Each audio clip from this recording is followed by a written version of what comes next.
58-yard line. Let's set the CU offense for you.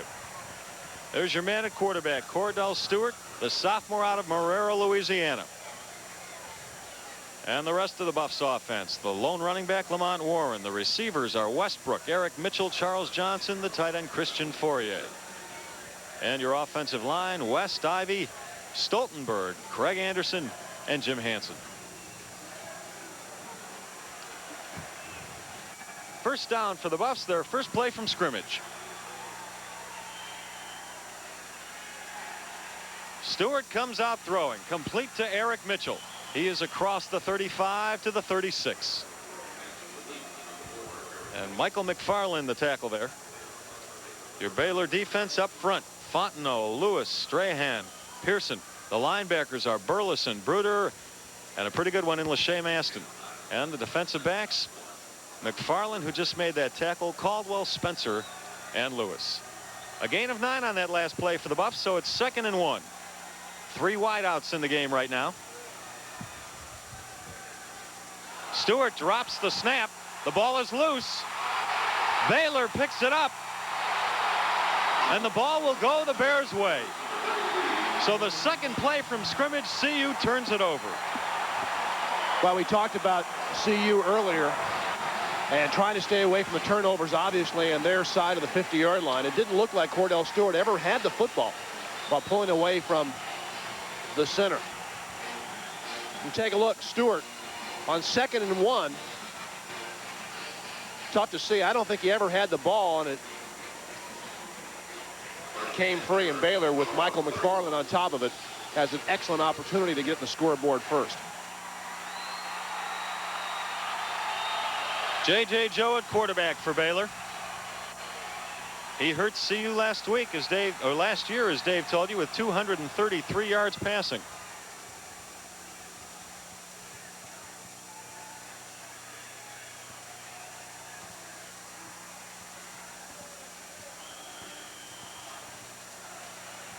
So first down for Baylor at the CU 31. Over the middle, Joe overthrows Mike McKenzie, his tight end. And that's a good thing for the Buffs, because he would have had a free path to the end zone.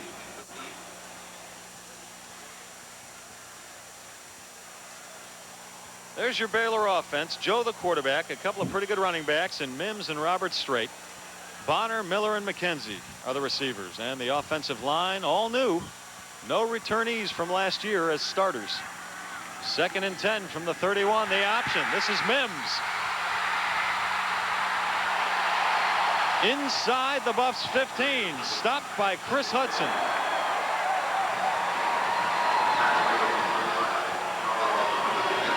Well, he talked about Baylor's ability to get into the option attack as you take a look at the front 7 of the CU Buffs. Elder, Bruner, Renfro, Brown, Johnson, Beeker, and Woolfolk. The 4 secondary members of Deion Figures and Dwayne Davis seeing their first action of the year. Not a good job that time of playing the option attack, and Mims was all by himself when he got to the crease. First down for Baylor at the CU 15.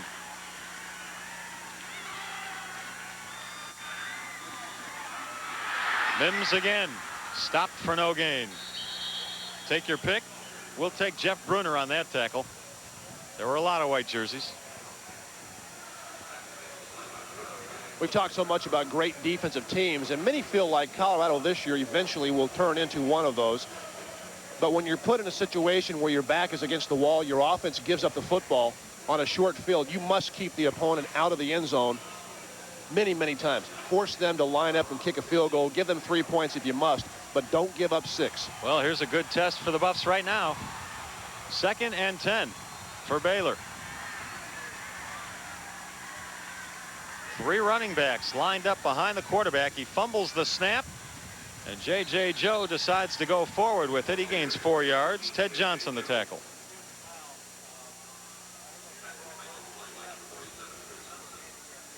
J.J. Joe may have had his finest game of the year last year in Boulder. We told you he threw for 233 yards.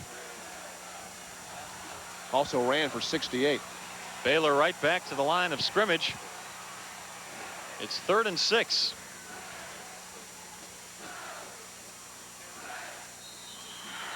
And Joe doesn't like what he sees, so he calls a timeout.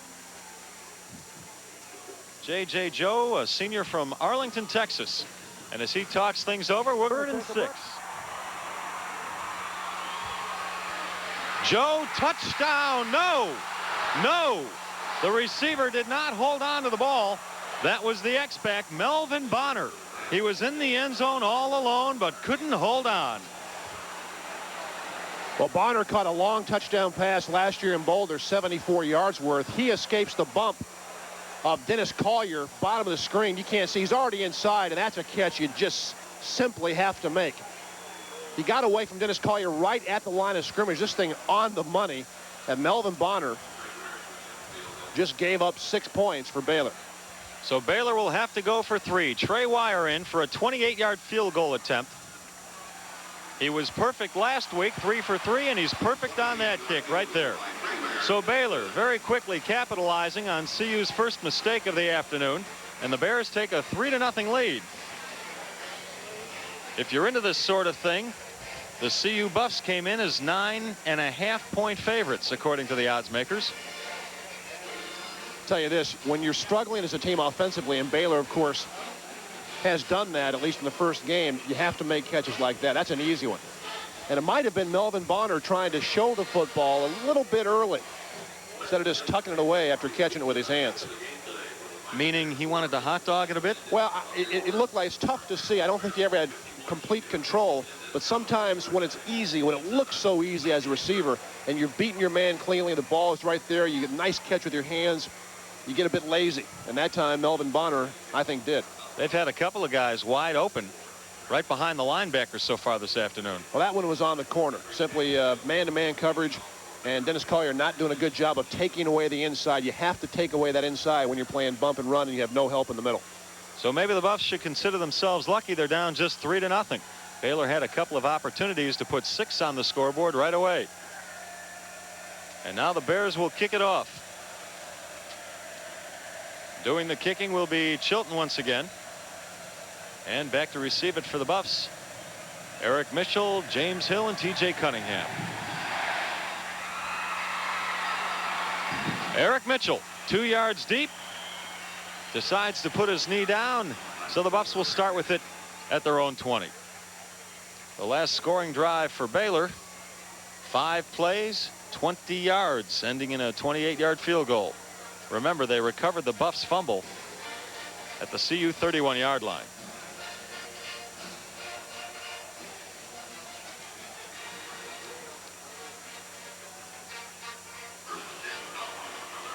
Baylor University, the world's largest Baptist institution of higher education, they call it.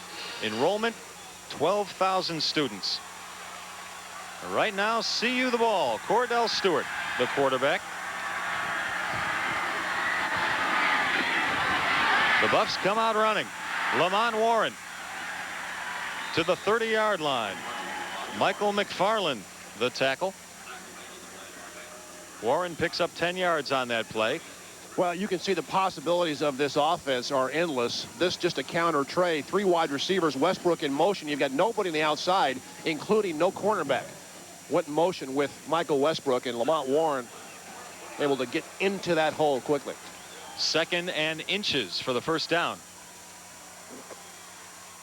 Warren again. And he takes a loss of about a yard.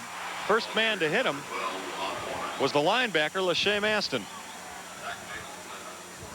Well, there's a guy that last year had a great game, 14 tackles against CU in Boulder.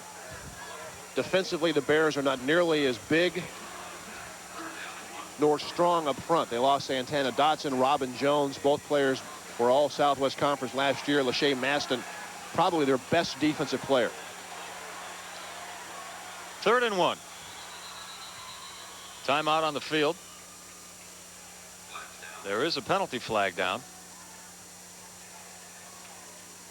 Receivers out.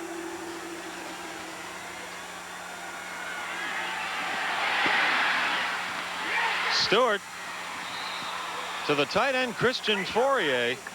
Let's see where this ball is marked. He caught it for first down yardage. Then he was sent back behind the first down marker. Boy, they're not going to give him a good spot at all. Oh, my, that's a horrible spot. Keep in mind, if in the judgment of the officials, Fourier was trying to run after the initial hit, then you can mark it back.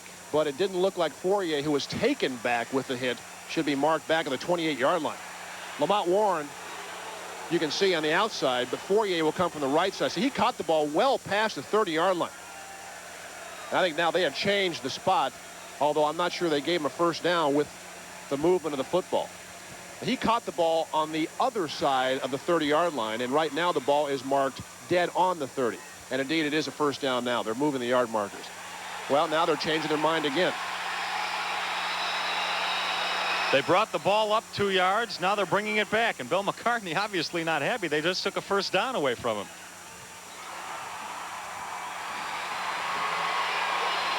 Well, every decision like that is truly subjective, but that's just not a good spot. Fourier caught the ball on the plus 30-yard line.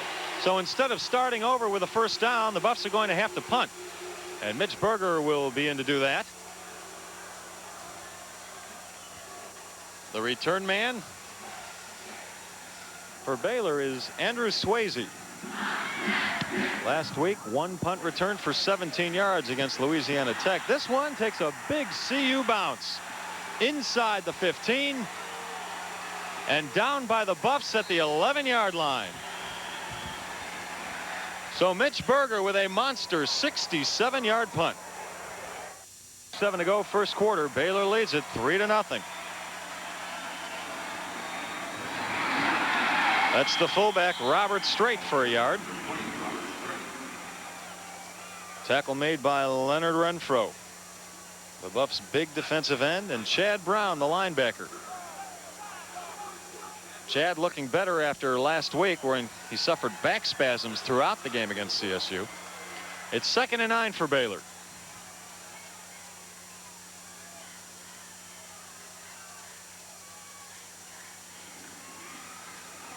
The option. Joe keeps it and reaches out to the 18-yard line. Gain of 6.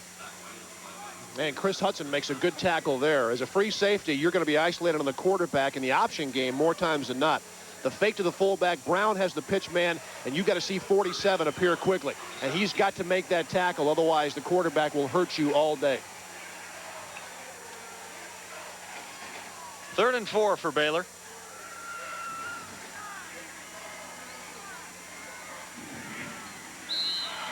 Third and 4 for Baylor.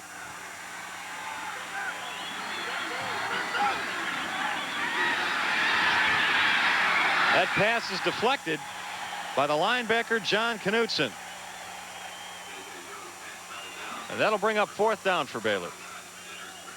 And even though J.J. Joe had a great game last year in Boulder, if you can keep an option team in 3rd down situations to 4 or more, you really disrupt the rhythm of the offense.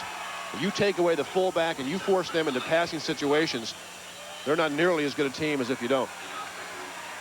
Rhett Delaney last week averaged a little better than 38 yards a punt against Louisiana Tech. The return man for CU is Dion Figures. A nice punt. Figures from his own 27. And a penalty flag down. Boy, Dave, if he'd have gone up the middle, he'd have had a few yards there. A 54-yard punt, a 4-yard return for Figures.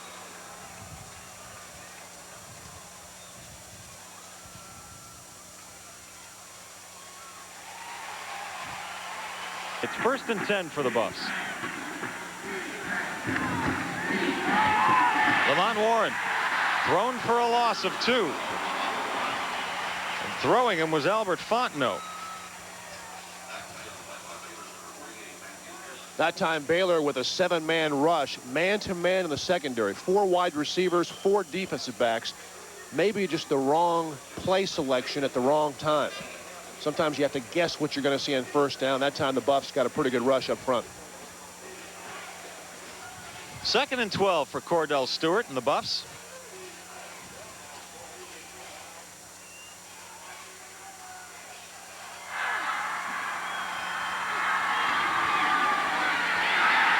Lamont Warren thrown for a loss again. Back at the 11.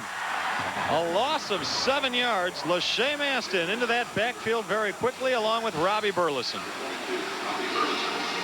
Well, Baylor's not taking much time up front to put pressure on the quarterback, and you can see left side of your screen, got a lot of folks coming, and not a good job getting a hat on people. Maston from the right side, Burleson from the left side, 2 linebackers. I think Baylor has gambled on both first and second down that Colorado would not throw the ball deep or would not be able to block him up front. 3rd and 18. A good rush. Stewart gets the first down and more across the 40 to the 43-yard line before Chris Lewis runs him out. If you think back to some of the great Oklahoma teams when clubs struggled to stay on the field with them, and invariably you'd find them in a 3rd and 12 or 3rd and 15, 3rd and 18 situation, it always killed teams that one of those quarterbacks would look downfield, find nothing, almost get sacked, and then wind up picking up the first down. And Cordell Stewart is in the same kind of mold as those great Oklahoma quarterbacks. A 31-yard run when Baylor had Colorado pinned deep in their own territory.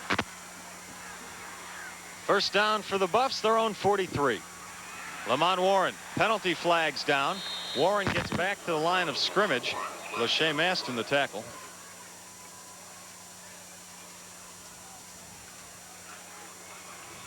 And what you're seeing now is the maturity of an offense, the growing pains, as Bill McCartney has called them before, of a team trying to figure out what's going on the other side of the football. There must be trouble. Bill's taking his cap off already. Rather self-destructing a bit here in the first quarter. They got to regain their poise, give them something simple that they can be successful with, and let them get into the flow of the game, because right now they're not.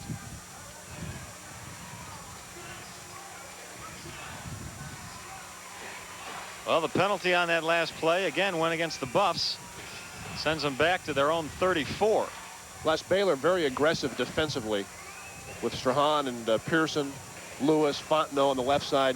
That's fine. You're going to make some big plays with this style of defense, but sooner or later you're going to give up a big play. 1st and 20 for CU. Cordell Stewart with some work to do. Complete to Lamont Warren, and he is at the 45.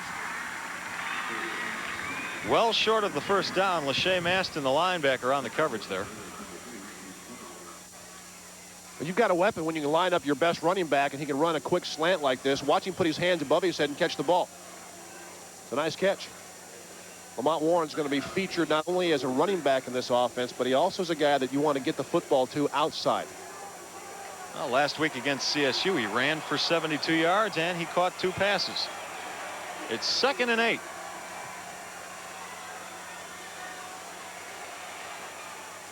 Again, complete.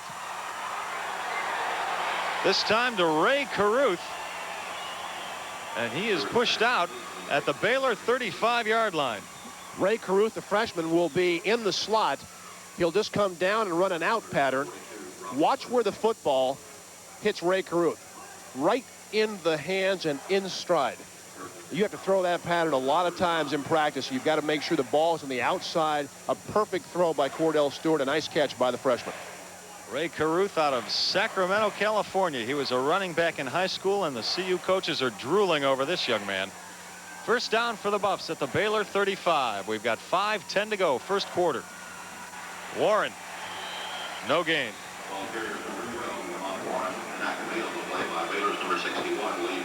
Lee Bruder, the tackle. Bruder's a guy that Bill McCartney likes very much. Hurt his knee in the spring. Had arthroscopic surgery. Now just starting to work his way back into the lineup. Baylor defensively, again, not as big up front. And so they will take more chances. They will gamble a bit more, which Cordell Stewart probably likes, because when you throw the ball as an offense and you throw it a lot, you want people to come after you. You want them to blitz. Stewart perfect on the day, 4 for 4 throwing. It's 2nd and 10. Lamont Warren, 4 yards. Albert Fontenot, the tackle.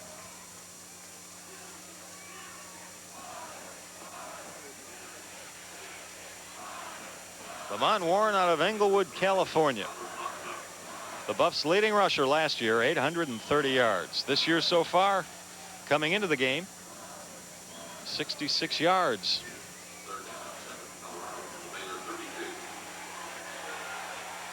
Third and 7 for CU from the Baylor 32-yard line.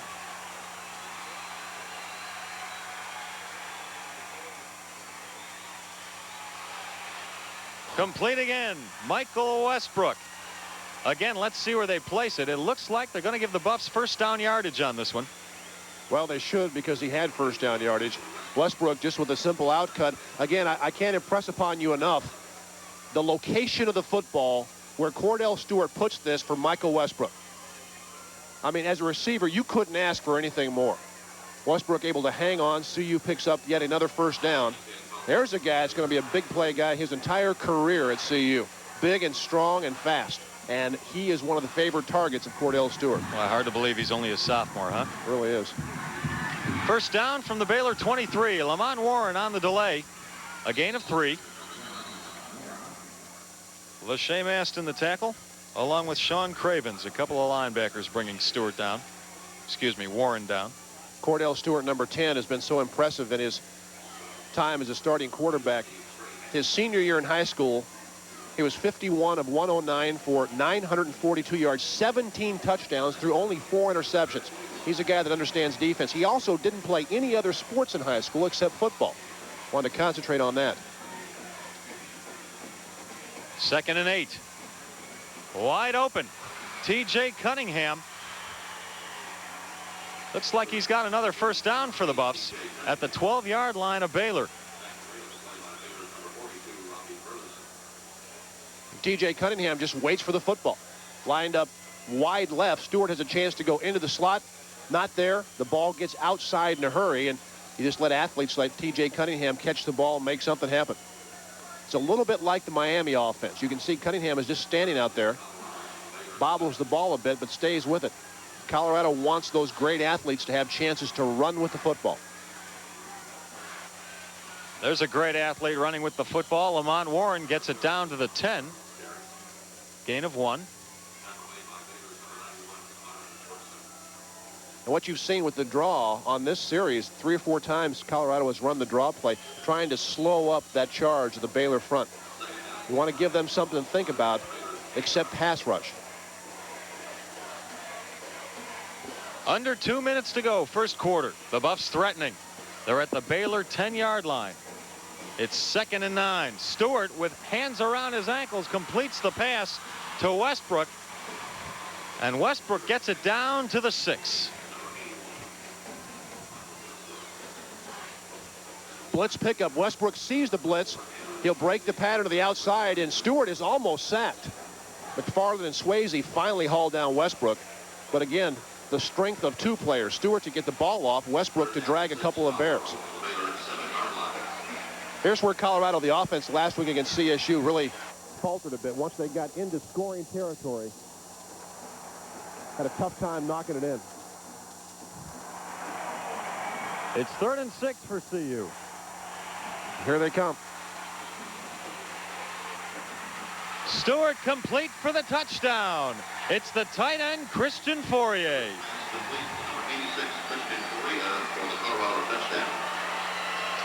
Well, Cordell Stewart again with a lot of poise for a sophomore. There's a Baylor player that will come unblocked right side of the screen. Stewart sees him, jumps inside, and the pass off just in time to Christian Fourier. His 2nd touchdown in as many games. Fourier has caught 6 passes in his CU career, 4 of them for scores. In for the extra point, Pat Blotto. And CU has a 7-3 lead. We've got 59 seconds to go, first quarter. And we'll be right back in Waco. The kickoff for CU. 3 men back for Baylor to receive it.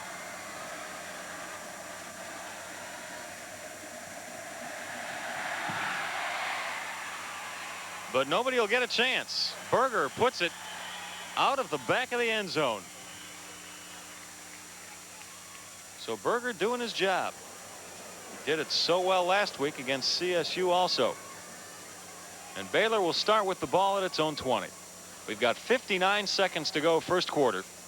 The Buffs have just taken a 7-3 lead. Trying to improve their record to 2-0. Let's wait and see here if J.J. Joe again calls the plays at the line of scrimmage based on the defense he sees. Hasn't completed a pass yet today. He'll try it again. Again, wide open over the middle is Mike McKenzie. Fumble. And that's Ronnie Bradford, who is run out of bounds at the Baylor 30. There's a penalty flag on the field. I waited to call the fumble because I wasn't sure if the officials counted it as a catch, but evidently they did. Well, McKenzie really took a shot from Chris Hudson. I think the penalty came after the fumble recovery. And if so, Colorado retains possession.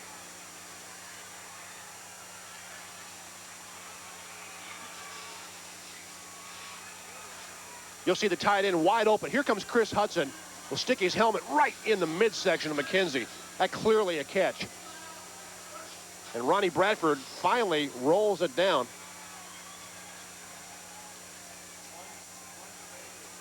Bradford goes out at the 30 after the Chris Hudson hit, but the penalty goes against the Buffs after the fumble recovery, and it pushes them back to the Baylor 45. That's where CU will start with it. Lamont Warren down to the 42. We talked about the Colorado defense really the opening series stiffening up and holding Baylor to 3 points, although Baylor should have had a touchdown. Same thing here for the Baylor defense. Their offense is a grinded out kind of offense. You don't want to fall down 2 scores here in the first part of the game. 15 seconds to go, first quarter, the clock ticking. Lamont Warren's stats on the day, not very good, but we've got a long ways to go here. 2nd and 7 for CU. This is Warren again. Did he fumble? Yes. Yes. And this time Baylor recovers at its own 49-yard line. Scotty Lewis fell on the ball.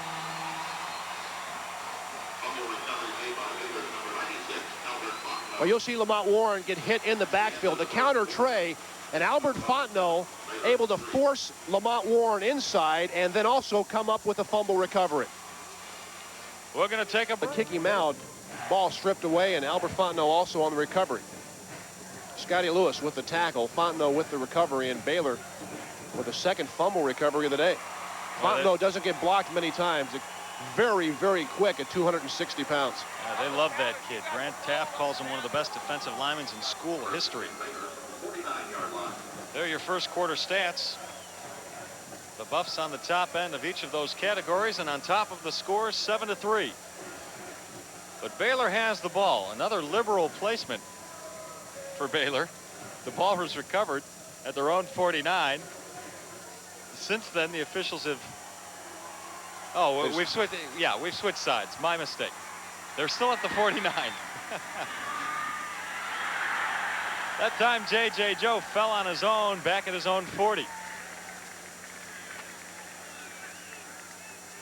He may have been fortunate to fall down there because Leonard Renfro was bearing down on him, and J.J. tried to make a cut and lost his footing.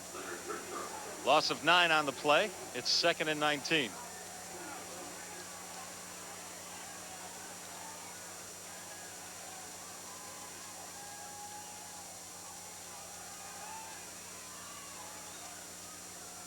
Robert Strait, the fullback, hit quickly by Renfro, and Jeff Bruner, the nose tackle. Again, Baylor, even though they lined up in a one-back offense that time, they are predominantly a running team.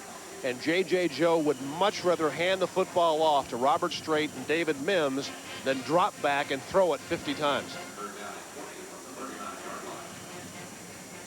And for option teams, 3rd down and 20 is a nightmare situation. And that's where Baylor stands right now. 3rd and 20. It's not much fun for throwing teams. Timeout on the field and penalty flags. We're going to take a break while the officials hash this out.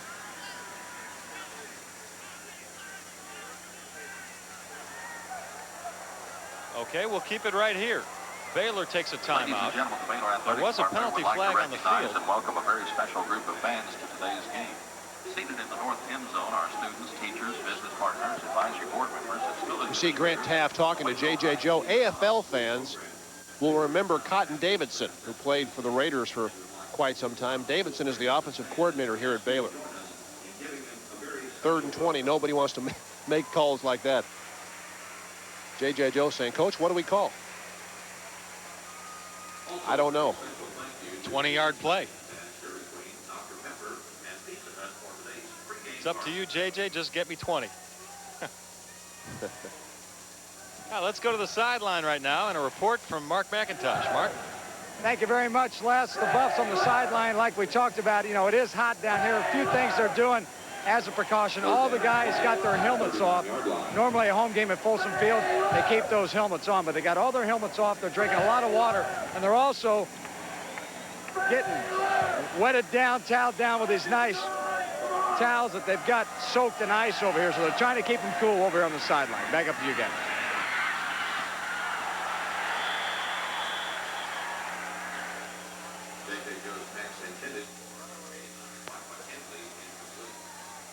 J.J. Joe, the pass incomplete.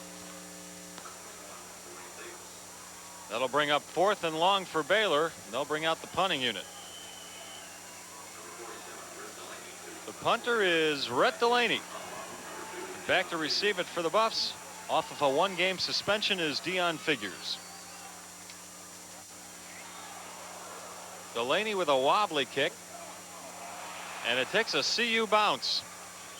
And down at the 31. So the Buffs will start with it there. We've got 13:26 to go. First half. They lead at 7-3.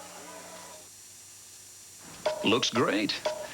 But come on, I mean, you know, you could have gotten yourself another BMW or a Lexus. I suppose. But why? This had everything I wanted. Power, great handling, ABS. Yeah, but airbag, leather, everything. I couldn't see spending 10, 20,000 more for what? Who makes it? Pontiac. It's the new Bonneville. Nice. See your Colorado Pontiac dealer. Introducing the Great American Cheeseburger with an Italian accent. It's Wendy's new 99-cent Junior Mozzarella Cheeseburger. It's a thick slice of rich mozzarella melted on top of Wendy's fresh beef. And to make it even more delicious, we created a zesty Italian herb sauce. Wendy's 99-cent Junior Mozzarella Cheeseburger, a delicious new addition to Wendy's 99-cent super value menu. Okay, Dave, you're on. It's amore.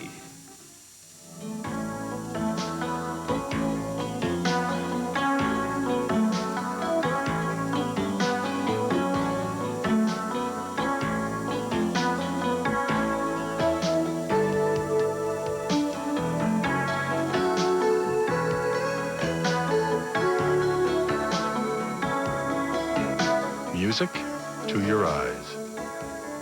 Your optics, Cherry Creek and Greenwood Village. J.J. Joe, an academic All-American second team this past season. Just talking to a couple of his offensive linemen, trying to figure out, hey, how can we get things going? Bears have really been stymied offensively. Well, Joe's going to have to wait because CU has the ball right now. First down at its own 34. Stewart with a lot of room. He gets it up to the 48. That was a planned run by Stewart and the CU coaching staff. Robbie Burleson the tackle. When you've got a quarterback with this kind of running ability, you must make certain in the game 4 or 5 times you let him go on a design play. And yes, that was a quarterback draw. Cordell Stewart, big guy that once he gets into the secondary is more like a running back than a quarterback. First down from their own 48. Lamont Warren across midfield down to the 47.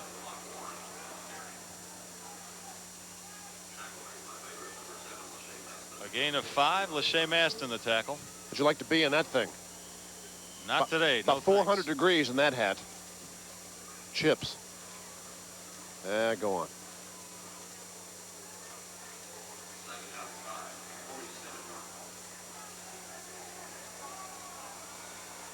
Brings up 2nd and 5 after the 5-yard gain. Stewart going deep. Intercepted. And out of bounds goes Chris Lewis, the free safety. There was a lot of contact down the right sideline, and I'm not so sure that this one might not come back. Cordell Stewart on a go route had his receiver knocked all the way out of bounds. You can see right there Charles Johnson, and that's when the flag comes in as well. You have but 5 yards to make contact. That's exactly what the call is. Keith Caldwell, number 3, I think, ran Charles Johnson completely out of bounds. Penalty goes against Baylor. The Buffs keep the ball and have a first down.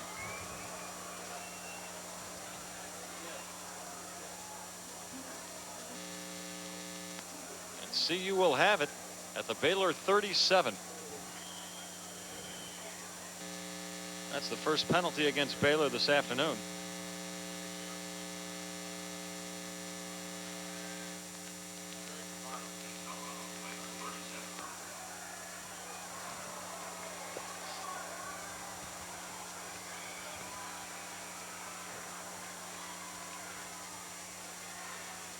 Stewart complete.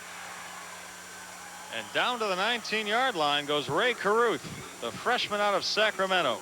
Andrew Swayze, the tackle. Another great throw. Ray Caruth in the slot, bottom of the screen. You'll see him again run past the linebacker. Linebacker's supposed to take that underneath pass lane away, and yet because the throw is so accurate, just not able to do it. So Caruth picks up the first down for CU at the Baylor 19.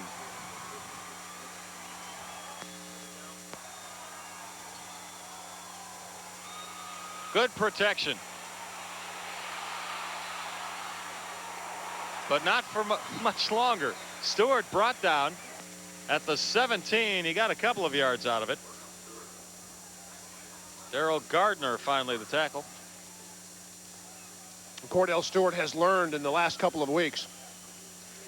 He's a guy that doesn't want to give up the football when in scoring opportunity, and rather than force a pass, just picks up a couple of yards and lines up and tries it again.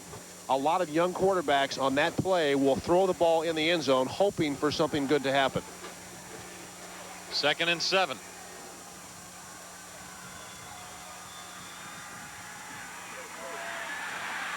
Wide open. Michael Westbrook, but drops the ball, and a penalty flag is down. The pass is called incomplete.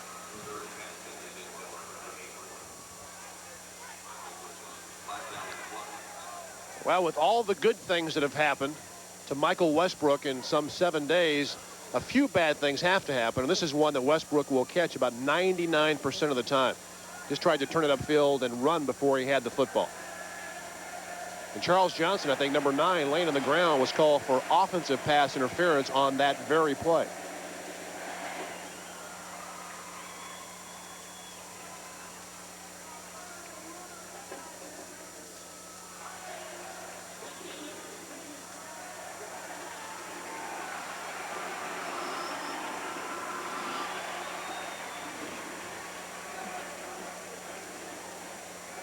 Bill McCartney not very happy this afternoon of the way the flags are flying. That's the 5th penalty against CU, and a costly one. It sends the Buffs back to their 31-yard line.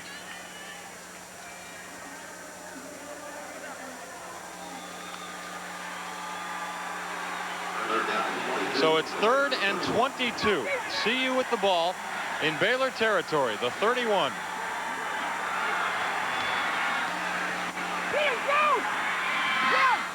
The floater to nobody. Not a CU receiver within 20 yards of that one, and another penalty flag. Well, this may be intentionally grounding, and if so, it's a horrible call. The thought behind the rule for intentional grounding is when a quarterback is intentionally trying to avoid a sack and just get rid of the football to bail him out of a poor situation. Cordell Stewart is in no jeopardy of going down. He is all by himself. This is simply a misread route. There is nobody where Stewart thought he would be, although that thing did sail out of bounds about 10 yards too. But I think that's, again, a poor call, and it takes CU out of field goal opportunity. And Bill McCartney and the Buffs are going to have to punt now. Mitch Berger will do it. Andrew Swayze to return.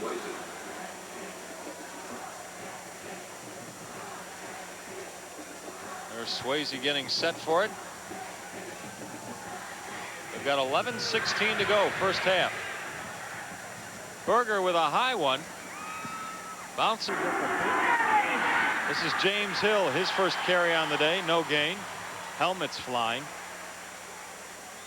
Albert Fontenot and Scotty Lewis the tackle. And it was 1st and 5 for Colorado. I think why Baylor lost 5 yards, there was a timeout call so Grant Taft could get some sort of explanation, but the Bears don't have any timeouts. So a delay of game was called on Baylor, and Colorado had 1st and 5, and now they've got about 2nd and 4 or 5. Baylor already has burned its timeouts for the first half, and we still have 10.5 minutes to go. Duke Tobin replacing Cordell Stewart at quarterback. It's 2nd and 5. Hill again. Goes nowhere.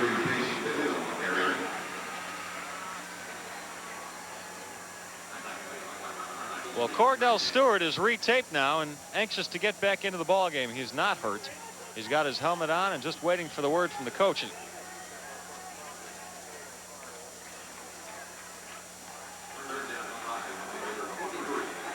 Duke Tobin played a little last week against CSU. It's 3rd and 5.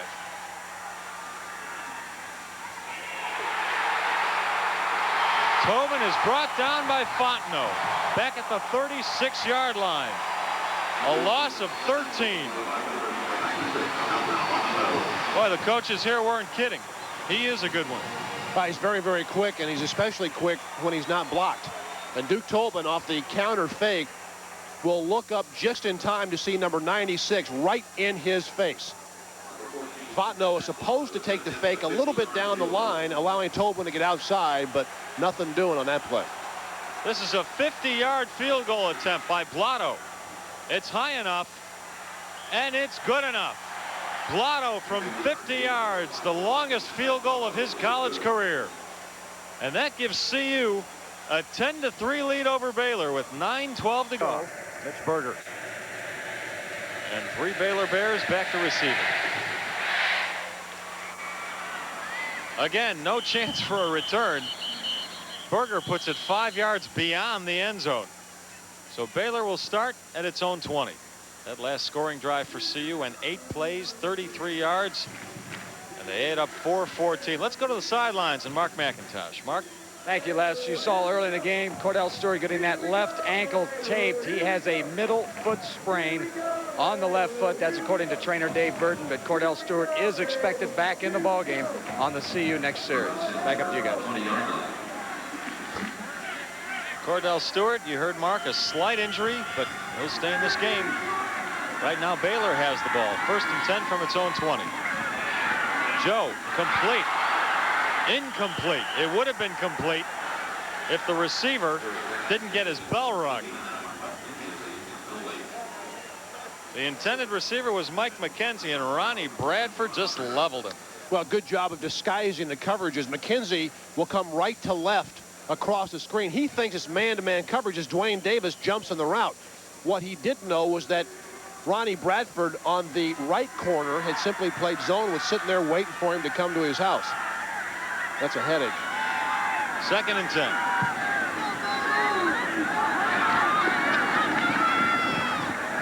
The give to the first man through. Gain of 3 yards. It's Bradford Lewis carrying the ball. His first carry of the afternoon, a young man from Waco.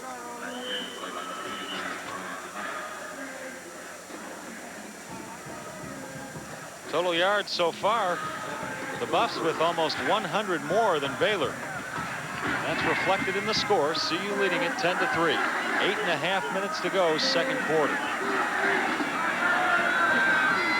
3rd and 7.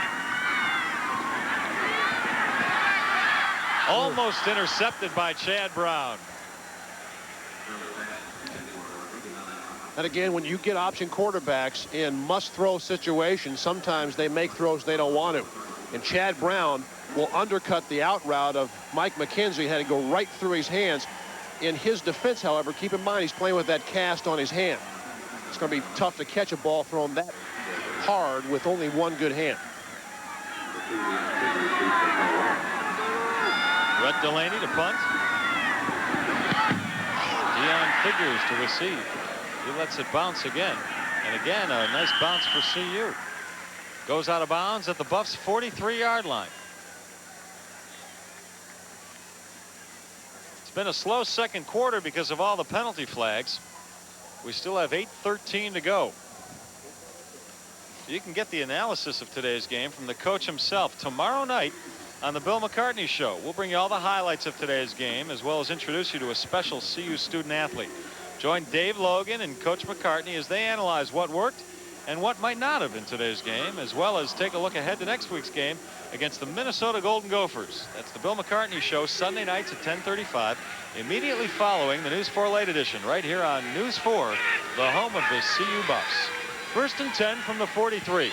Stewart complete to Lamont Warren. And down to the Baylor 36. Lamont Warren once again lining up as a receiver, not at his usual position in the backfield.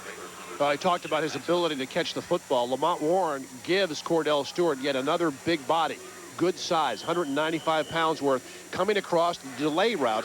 Receivers clear upfield. Here he comes, and now it's just like a running play. You've got your best running back into the secondary with the football. First down, 4 wide receivers in, 3 of them to Cordell Stewart's left. And he goes to the tight end, Fourier. Penalty flags down. And I think Christian Fourier might get called for offensive pass interference on this one. Let's see. That's exactly what it was. Fourier, the tight end, just bouncing off Chris Lewis. Might have been Tim Spencer. Those arms, once they extend, you usually get called for that. Fourier will be the left side of the screen. Can't see it from that spot. Made a nice catch. Too bad it won't count. You can push off, but receivers, the smart ones, push off with their arms below their waist. You rarely get called if you do that. Once those arms come above the waist and they see contact between your arm and the chest of the defender, they usually call it. Cordell Stewart having a pretty good day. Just 2 incomplete passes in 13 attempts and a touchdown. Well, that last penalty pushes the Buffs back into their own territory at the 49. Brings up 2nd and 25. Complete to Westbrook. He gets inside the Baylor 35, but short of the first down. Got about 8 yards to go for the first. Tell you what, I'm most taken by the accuracy of the throw. Robbie Burleson has pretty good coverage on Westbrook. Watch where the ball comes in. I mean, you don't have to do much as a receiver. Just get open a little bit. And Cordell Stewart has been so very accurate in 2 weeks.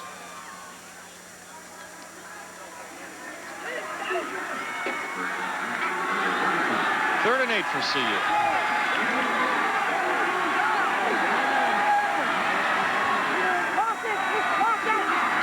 The blitz. Stewart going deep. It's going to be a jump ball. Charles Johnson, touchdown. Stewart's pass complete to the Charles Johnson. Well, we saw it last week against CSU. And the more Cordell Stewart sees this happen, the more times he's going to give Charles Johnson an opportunity to just go up for a jump ball. And Charles Johnson jumps completely over Chris Lewis, number 18. You'll see pretty good coverage. Now watch the leap, the extension in the air. I'll tell you what, that's a great job of getting up over Keith Caldwell, number 3. Well, we saw Charlie Johnson do that last week against CSU, went high in the air, grabbed a jump ball similar to that, and then ran the ball in from about 30 yards out. Pat Blotto, the extra point. Got it. And CU ups its lead to 17-3. A large contingent of Buffalo fans here who live in the area. They're happy about that score. Baylor really has to feel a sense of urgency here on this drive. They've got to get some points on the board and keep their defense off the field. So far offensively, they've been able to get nothing going. 1st and 10 from their own 20. Nothing there either. A loss of 3 yards. Mims on the carry. Wolf forked the tackle. Chad Brown also in there. The Bears last year had 5 senior offensive linemen. They've been replaced by a couple of sophomores, a freshman, and 2 juniors. And until you play together, until you establish really a cohesive unit, little things break down and botches the whole play up. And they have all their skill position players back, running backs, receivers, quarterback. Whole new offensive line. 2nd and 13.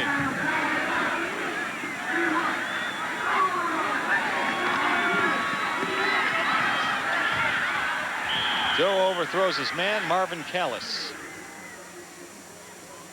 That'll bring up 3rd and long. 5:55 to go, 2nd quarter. Les Shapiro and Dave Logan with you in Waco, Texas. Floyd Casey Stadium on the campus of Baylor University. Let's go down to the sideline. We brought another gentleman with us, Mark McIntosh. Mark. Thank you, Les. You know, the Buffs have Ralphie, the Buffalo. Well, the Baylor Bears have Reed, the bear, a 7-month North American black bear. They keep him till he's about 2 years old. Then they donate the bears to a zoo or wildlife refuge. Back up to you guys. J.J. Joe from his own end zone gets rid of the ball. If he didn't, it would have been a safety. I don't see any flags on the field. No grounding. It has to be a safety now because I think it's going to be intentional grounding, and he was in the end zone, which has to be, there's the call. It's got to be a safety. There is a flag back in the end zone. If you make that call, which I think, yes, it is, intentional grounding, and the quarterback is in the end zone when the call is made, it's 2 points for the defense. And there was nobody out here for J.J. Joe to throw it to. He rolls away. Marcellus Elder will pressure him initially. You can see J.J. Joe right now knows that Ronnie Woolfolk is there as well. And he let that ball go with not a green jersey within 20 yards of it. Well, we're even on intentional grounding calls. The one against CU probably should never have happened. The one against Baylor, very costly, because the Buffs get 2 points out of that for a safety. And I think, again, this is simply a case where J.J. Joe and the Baylor offense trying to make something happen that is completely out of character for the team. They can't get the running game going, and thus they're having to throw the ball way too much, and they're throwing it in must-pass situations. Elder forces J.J. Joe right into Ronnie Woolfolk, and you can see the ball is gone. Also a pretty good job by Greg Jones, a freshman linebacker out of Kennedy, coming from the right side. All right, so the Buffs get 2 points on that play. They lead 19-3 now. And Baylor has a free kick. They can do it any way they want. Some teams like to punt it from this situation. Other teams like to put it on the tee. And Baylor right now is putting it on the tee. Mike Chilton will kick it off. I think the problem with punting here is they're kicking into a pretty good wind.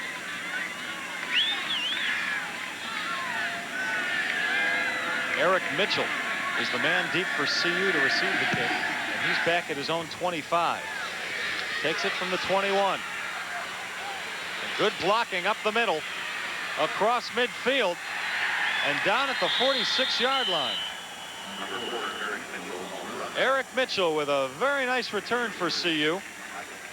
33 yards. Well, this little guy is dangerous, and before the season is done, he will break a kickoff for a touchdown. Has great speed, probably the fastest CU Buff, and it doesn't take much for him to squeeze through the hole. I'm going to mark down you said that. Putting the pressure on Eric Mitchell to return a kickoff this year. He can fly. He sure can. He runs a 4.3 40-yard dash. Can't get much faster than that. First down from the Baylor 46. Stewart wide open. Ray Caruth. Brought down at the 30. And you might be able to hear the boos from the Baylor fans.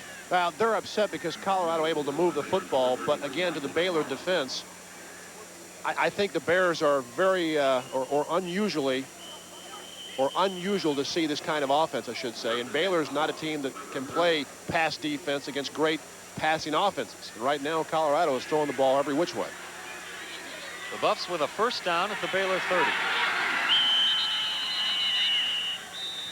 More flags. Looked like somebody on the CU offensive line moved.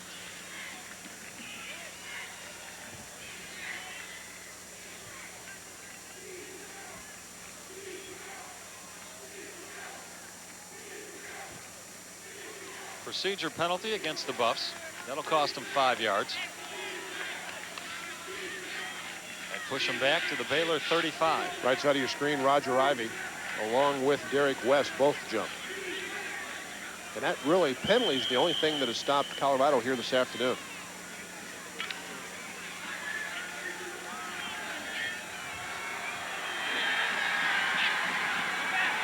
Cordell Stewart. 1st and 15 for the Buffs.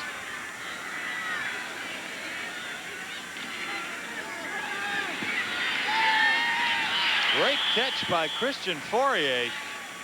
He really had to reach for that one down at the 26-yard line. And Robbie Burleson on coverage again. Really pretty good coverage. Cordell Stewart puts this ball the only place he can. That's away from Burleson and to the outside of Fourier. That's a fine catch on the tight end option. Fourier had 3 catches last week. He's got that many today already. And we've got 4:20 to go still in the second quarter. James Hill, normally a running back, is lined up at wide receiver for the Buffs now. Michael Westbrook, surprised by the pass, still makes the catch and gets down to the 12-yard line. Another Buffs first down.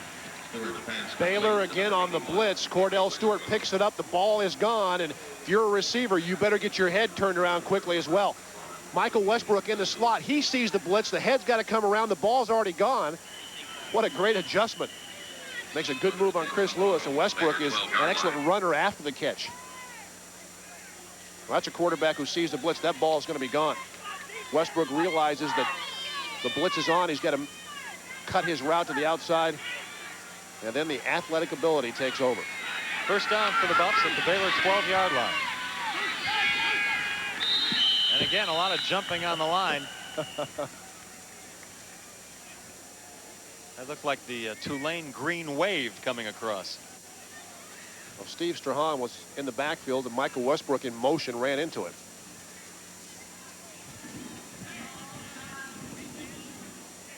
Penalty goes against Baylor. It's offsides.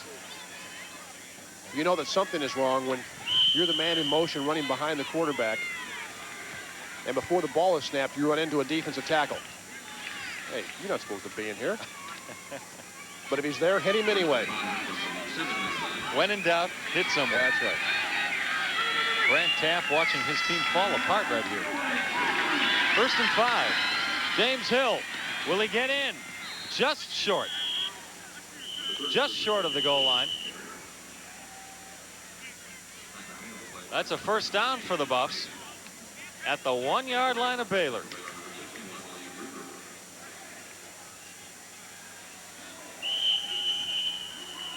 We told you last week, James Hill was afraid with this new one-back offense, his position, fullback, wouldn't be needed anymore. But Bill McCartney is doing a good job shuffling Hill and Lamont Warren back and forth. Hill's getting a lot of action. 1st and goal from the 1. Lamont Warren goes in for the score. And the Buffs beginning to blow him out.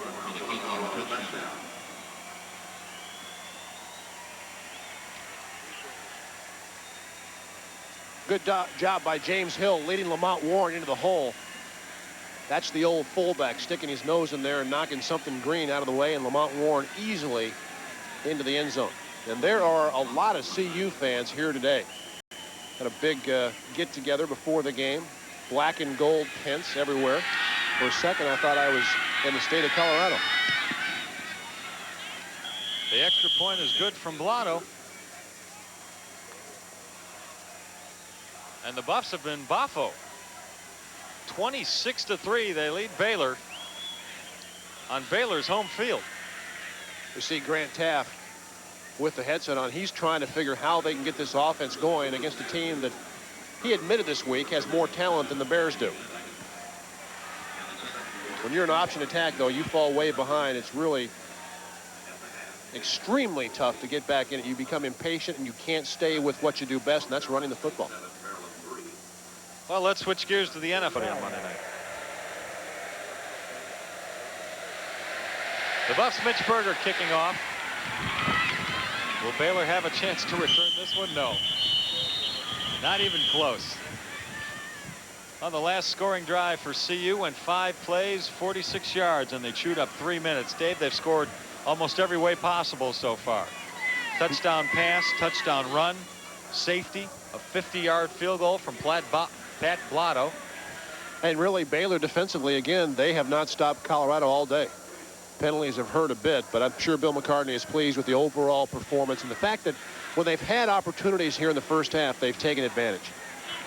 2:46 to go in the first half. Baylor starts with it at its own 20.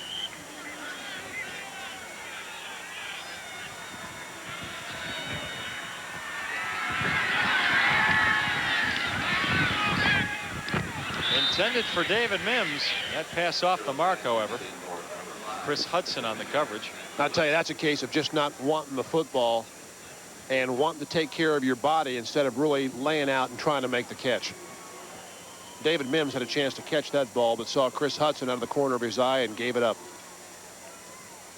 The receivers for Baylor have been open over the middle all afternoon.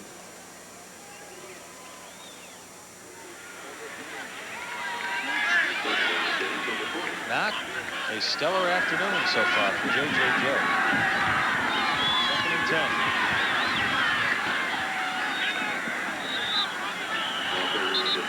It's Brandell Jackson on the carry. He gets 4 yards. John Katasic, the tackle. Katasic, the junior linebacker out of Corona Del Mar, California. Didn't play last year because of a knee injury.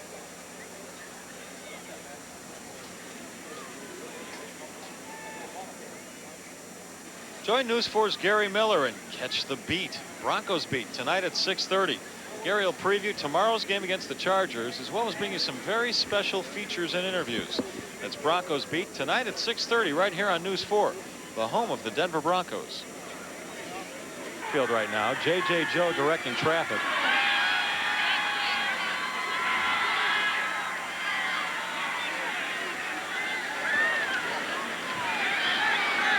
Almost picked off again by Chris Hudson.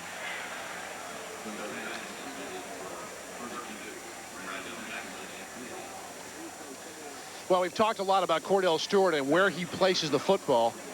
This is a throw that is behind Jackson, the running back, and Chris Hudson will make a break on the ball and almost pick it off and score.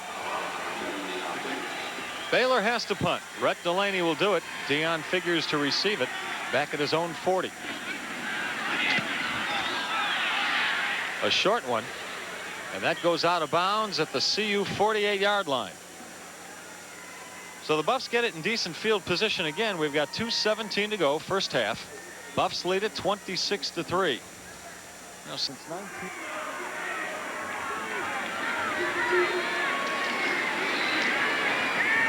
Westbrook inside the 35. He could go all the way. Touchdown CU.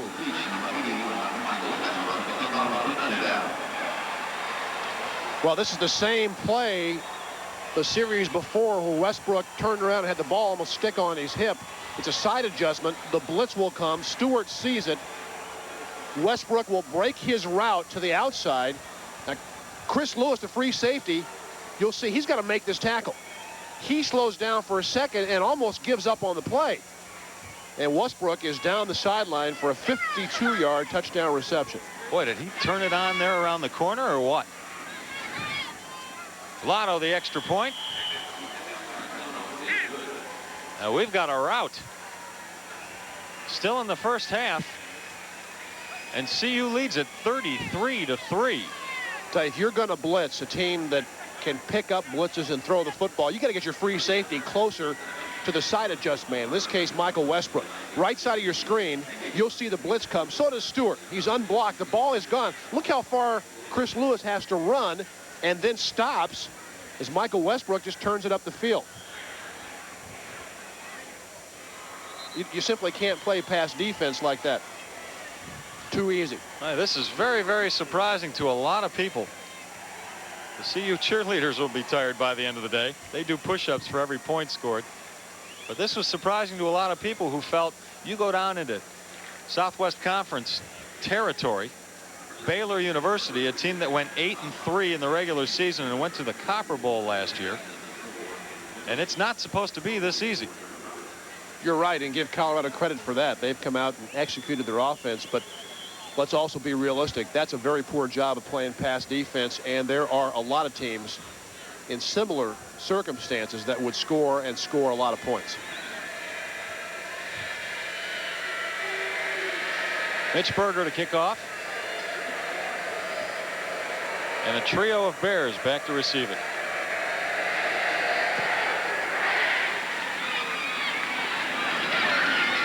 He's going to take it out. Not a bad move to the 23-yard line. Went Brandell Jackson. He paid for it too. He comes up limping. He was about 5 yards deep in his own end zone. A return of 28 yards.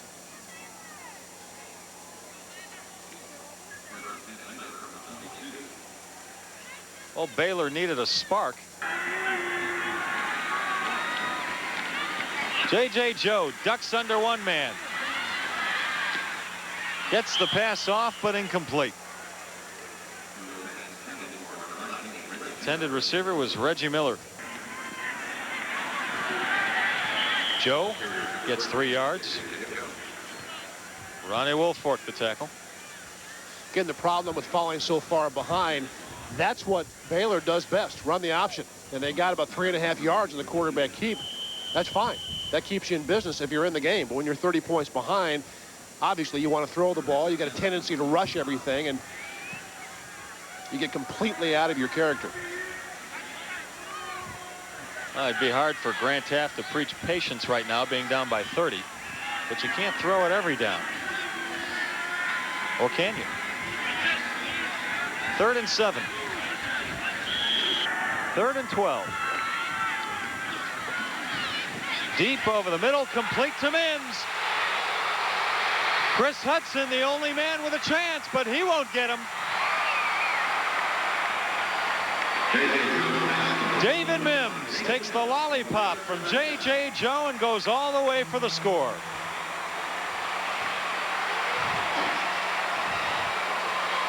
Well, J.J. Joe put some air under that football, and I think because of the height of the pass, he fooled the Buff secondary.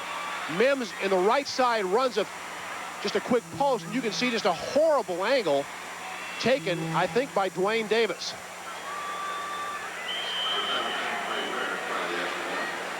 Hudson expecting help in the middle of the field. Davis expecting the ball to be thrown on a line, not lofted over his head, and Baylor with their first touchdown of the afternoon. Trey Weir, the extra point. He's got it. So Baylor, with that spark we were talking about, but still down 33-10 to the CU Buffs. 51 seconds to go in the second quarter. There's the man that just caught it. J.J. Joe has seen a lot of white jerseys most of the afternoon. Leonard Renfro knocking J.J. Joe down, but I'm sure Joe doesn't care on this throw.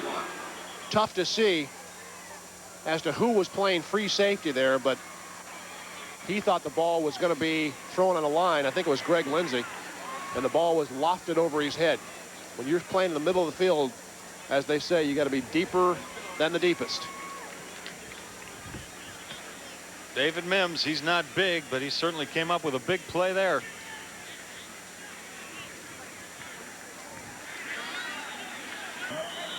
across the 30-yard line. And last scoring drive for Baylor went 3 plays and 80 yards.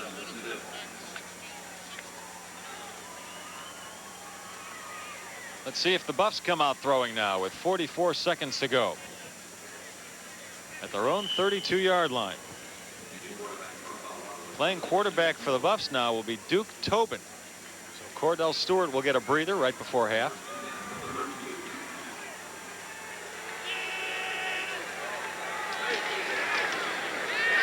This is James Hill. Fumble. Number 33, James Hill. Looks like CU recovered. So the Buffs will keep the ball.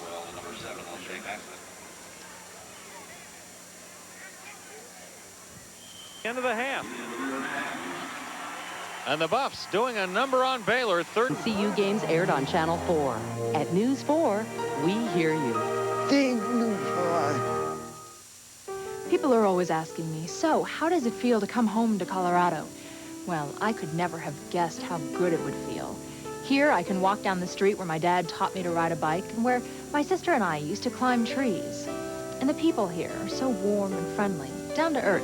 I like that. I also like the sense of optimism there is about the future here. But you must feel it. You've made Colorado your home, too. Amy Sporer and the people of News 4. What do Milk, America's Health Kick, and Broncos Beat have in common? A chance for you to win 2 tickets to an upcoming Broncos home game. Watch Broncos Beat Saturday nights at 6:30 for details. Today's game is brought to you by Your Optics and by First Federal Bank, both companies for Colorado, and by Coors Extra Gold, by Mile High Greyhound Park, and by the Buffalo Sports News. Solar extreme ultraviolet radiation critical. HPU slide. SRBC check. Very good. Dan Shropshire doesn't have his feet on the ground. Solar extreme ultraviolet radiation. But no one's too concerned at the University of Colorado, a top-flight research institution that's reaching for the stars. After all, Dan is helping design and build a student-run university experiment to fly on the Space Shuttle Endeavour. 110 to 200 nanometer wavelength range. Getting on the right wavelength, measuring ozone destruction. It's hands-on. It's the nation's #1 space grant university.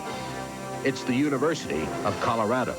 This is an incredibly exciting opportunity for our students to be able to actually participate in discoveries in space that will benefit our entire nation.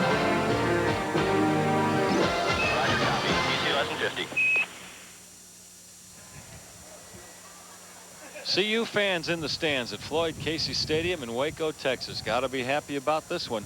The Buffs lead at 33-10. Bill McCartney, he's going to have a new quarterback to start the second half in Duke Tobin because Cordell Stewart has a sprained foot, although he says if this game were to get close, Cordell Stewart might be able to come back and play in this second half. Let's take a look at some highlights from that first half, Dave. Well, it looked like it might be close to start with. CU turned the football over on the second offensive play, fumbled, and Baylor dropping a sure touchdown by Melvin Bonner had to settle for a field goal, and they had an early 3-0 lead. But the Buffs would come back. The offense has been terrific this afternoon. The play action fake to Lamont Warren. Cordell Stewart pulls up, finds a wide open Christian Fourier, who makes a nice adjustment on the ball. At that time, CU had had the lead that they have yet to surrender.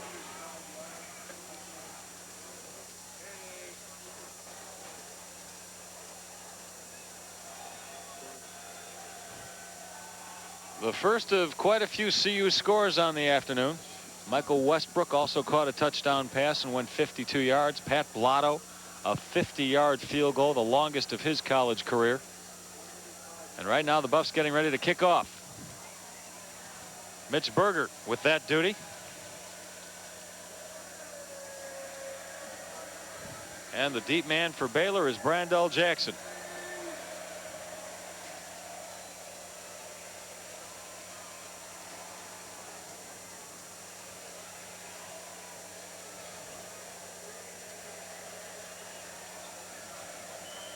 5 kickoffs this afternoon for Berger, and only one has had a chance to be returned, and that one was taken 5 yards deep in the end zone.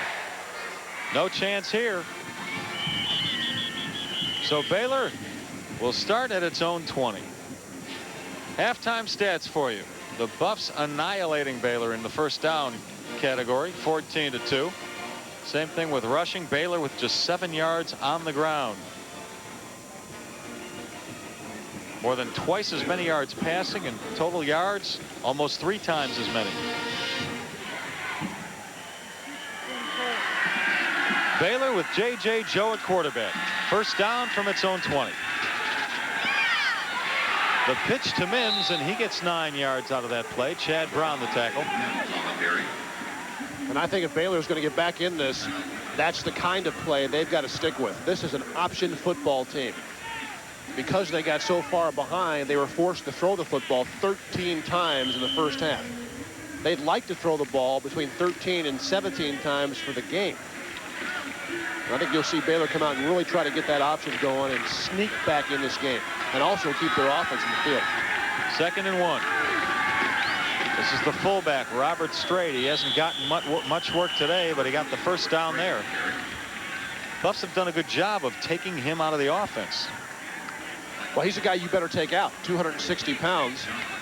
Robert Strait can move the pile. Here's a good job, however, by Jeff Bruner, sliding off the block of Chuck Pope, getting the hat on Mr. Strait. Yeah, if you give Mims and Strait and J.J. Joe the opportunity to run the ball throughout the game, they can hurt you. They call it their thunder and lightning running attack. So far, it's been hardly a storm today. Notre Dame and Michigan tied at 7. And on the first down play, this is Strait again for a couple of yards.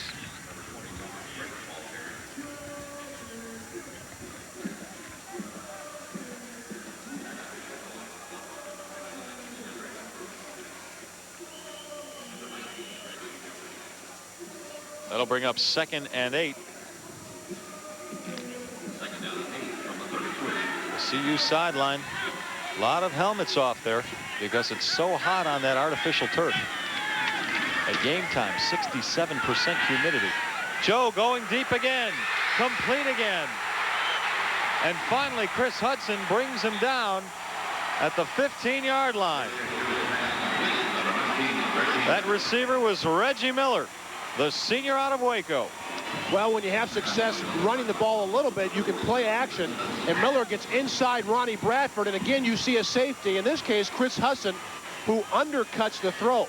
That's a bad angle taken by Chris Hudson. You expect the ball to be thrown on the line, a quick post. When it's lofted with air underneath the ball, it sometimes fools you. And both Hudson this half and last half, Greg Lindsey, I think, were fooled by the trajectory of the football. Robert Strait, straight ahead for a yard.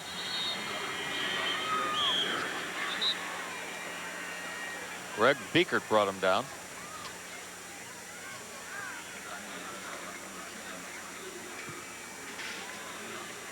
Les Shapiro and Dave Logan with you at the beginning of the 3rd quarter in Waco. CU led at the half, 33-10. Baylor making a little noise here, though. There's a score from the Air Force Academy. The Falcons tied with Hawaii, 3-3. 2nd and 9. Joe on the keeper. Inside the 10. Wrestled down at the 8-yard line by Dwayne Davis.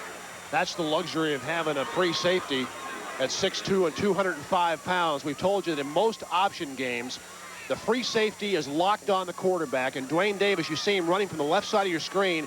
J.J. Joe is his man. And up around the neck goes Dwayne Davis.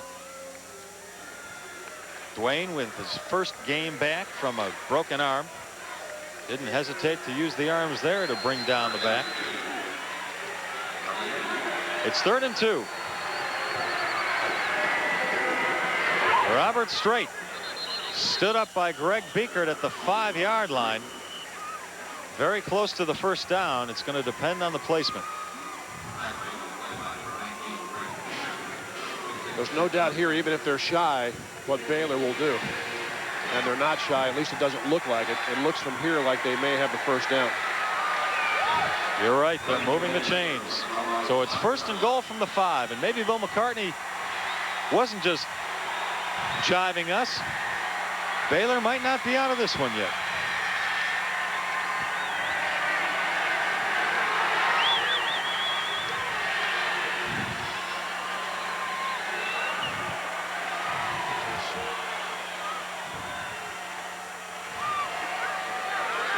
Straight. Touchdown, Baylor.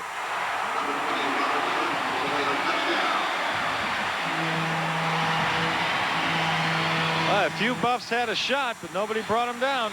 Well, when you've got a horse, you might as well ride it. Robert Strait at 260 pounds. Watch the strength there. He is met right in the hole.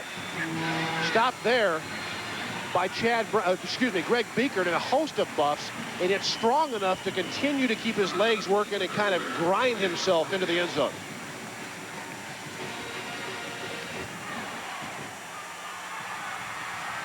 Trey Ware in for the extra point.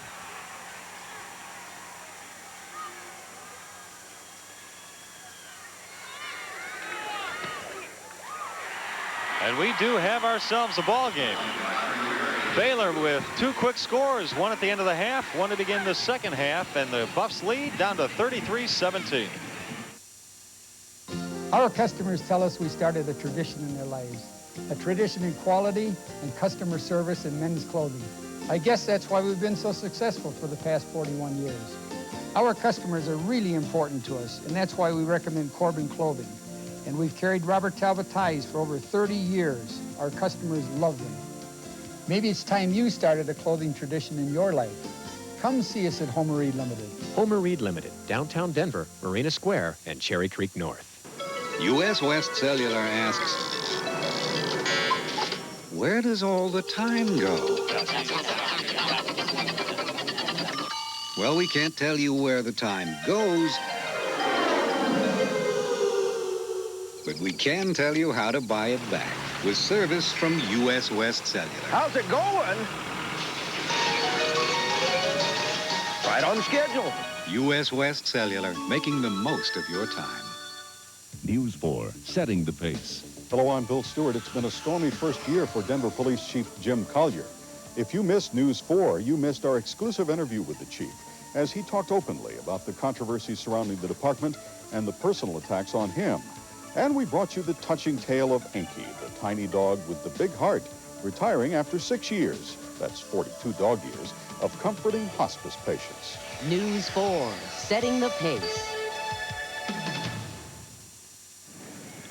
Robert Strait is a fullback, number 20 in a 3-point stance. He gets into the line. You can see Greg Beekert meets him about the 3-yard line. Dion Figures comes and actually almost knocks Beekert off the tackle.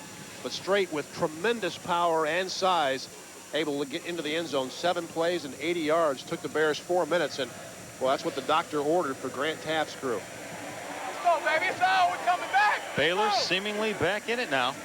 Little spirit on that Bears sideline. The Buffs lead at 33-17. We've got 11 minutes to go, third quarter.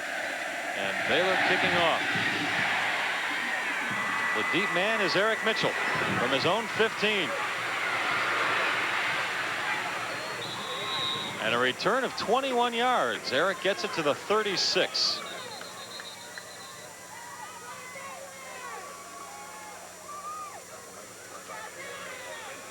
Colorado's been hurt a couple of times this afternoon. One, an 80-yard touchdown throw. And this on the drive. Bradford lets Miller get inside. But watch where Chris Hudson approaches this route. See, he undercuts the route. He's got to be on the top side of Miller. And that way the catch is not made. Hudson anticipates the throw being on line, a quick throw, and the ball was up in the air and over his head. Buffs with the ball. First down, their own 36. Lamont Warren. 1 yard.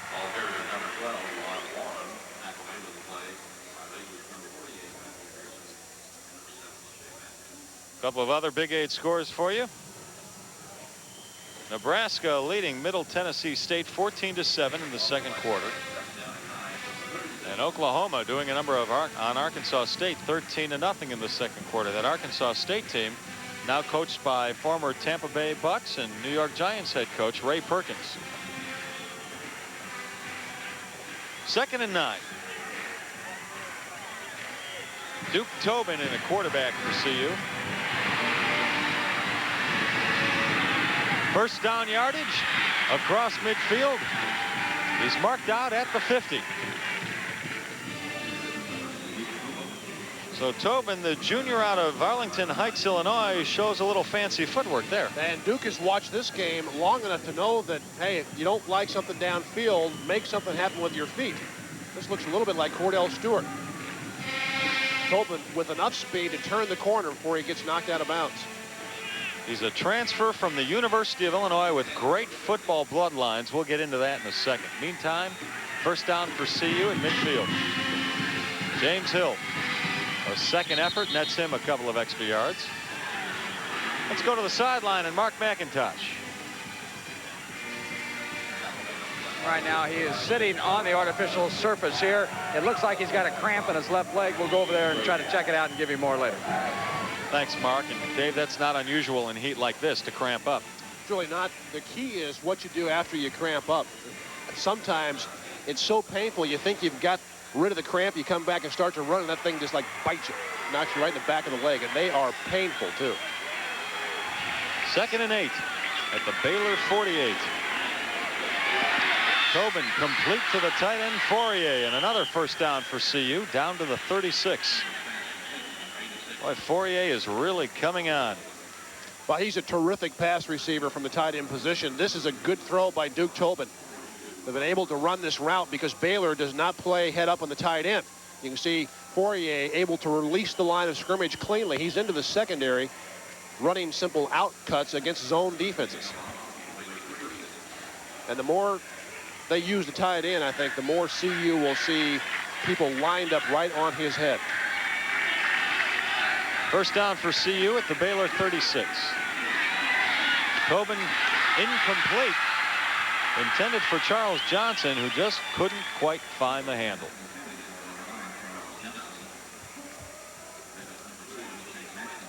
Unusual for CJ last week against CSU. 159 yards receiving. It was the second best yardage day ever at CU. Walter Stanley before him. CJ on a delay just comes underneath two receivers and just took his eye off the football. That's going to happen. 2nd and 10.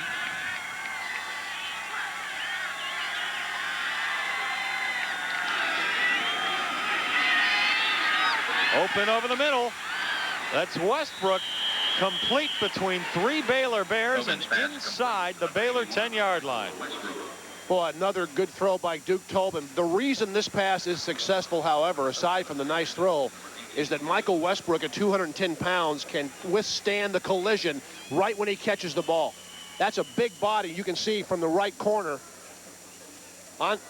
Andrew Swayze comes, tries to separate the ball from Westbrook. Once he gets his hands on it there, he's got the body size and strength to really take punishment and yet hang on. You want big receivers running down the middle of the field. 6 catches for him today, 7 last week against CSU. First and goal from the 9. That's Lamont Warren. Evidently the cramp went away, but the Baylor Bears wouldn't. And he's thrown for a loss of 4 yards.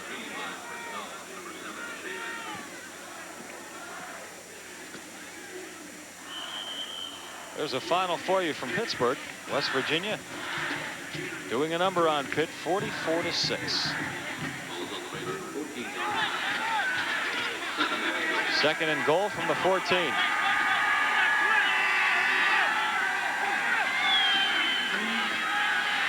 Good rush.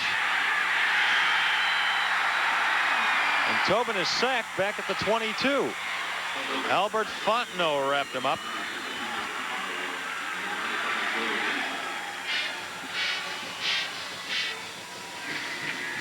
Well, this will be the one area that Duke Tobin will not be as good as Cordell Stewart. He doesn't have the ability to escape quite as quickly, nor is he as big and strong.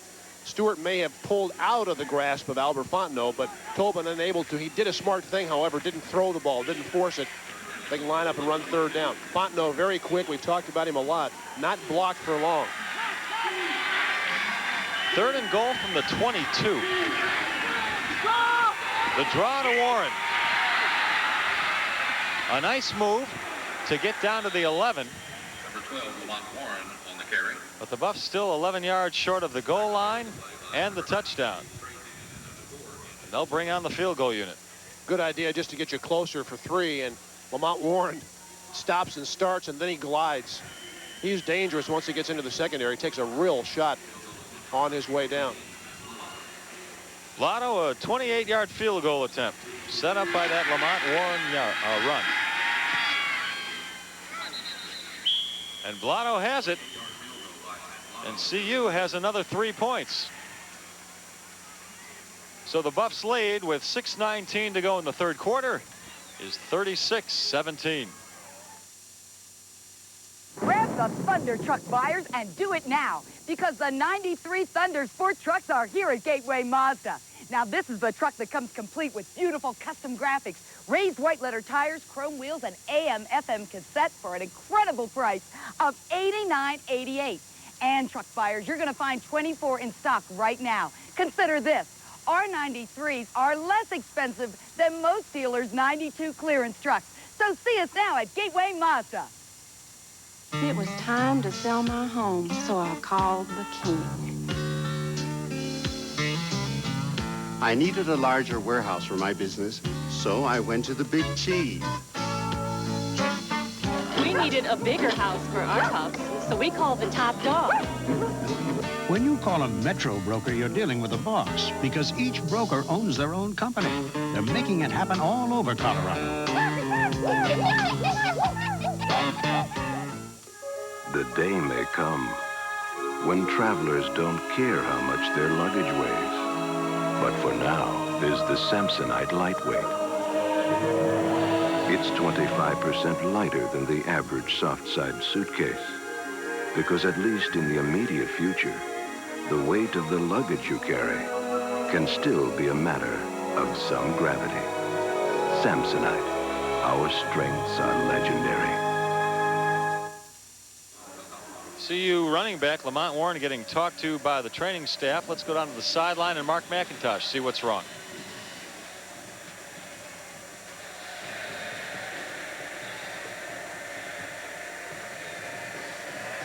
Trying to stretch out that left leg. They've also got some ice on the calf area. It looks like he's still having some cramping problem. All right, the kickoff by Mitch Berger bounced before the end zone, but ended up going through the back anyway.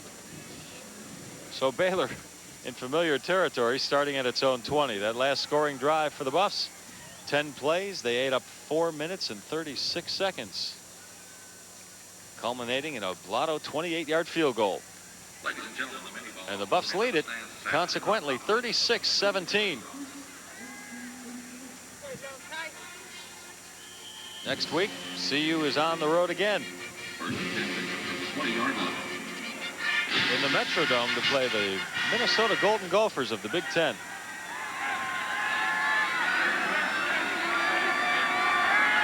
First down, Baylor. Up the middle for 4 yards.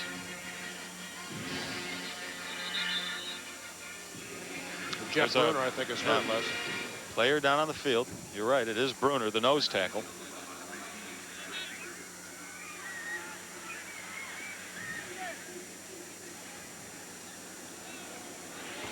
The junior out of Sterling High School in Colorado. Oh, boy. He is in a lot of pain, too.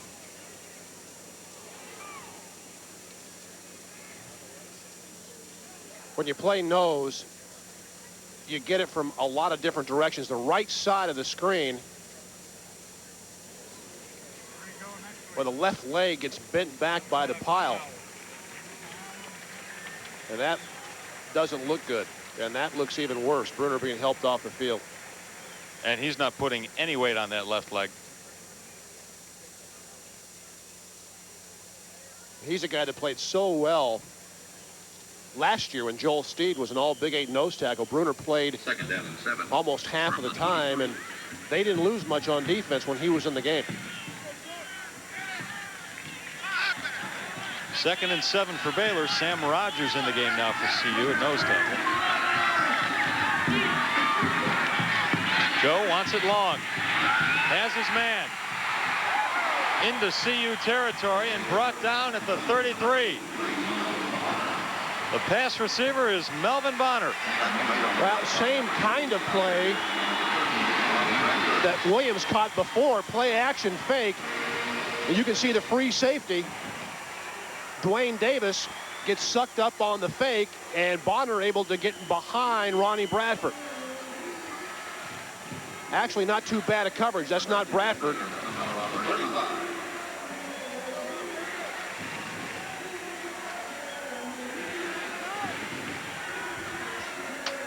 Baylor with a first down at the CU 35. We've got 5:28 to go, third quarter.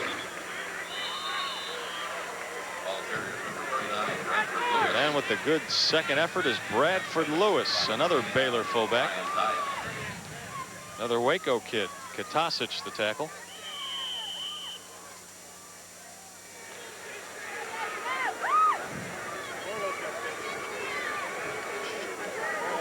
Grant Taft roaming the sideline for Baylor. Colorado State looks like the Rams will even their record at 1-1.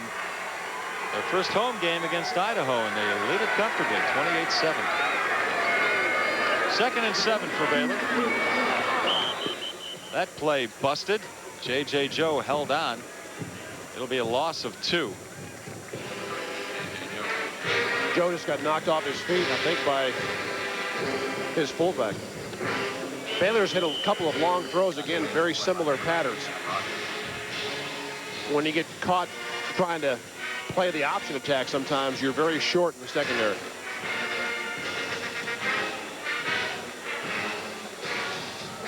You see Joe had his foot stepped on, I think,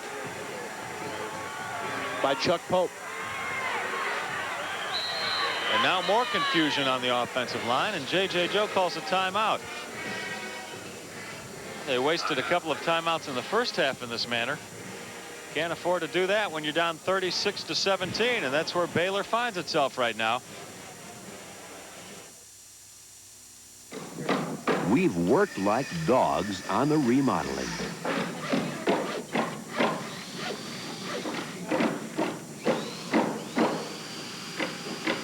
The new look clubhouse at Mile High Greyhound Park.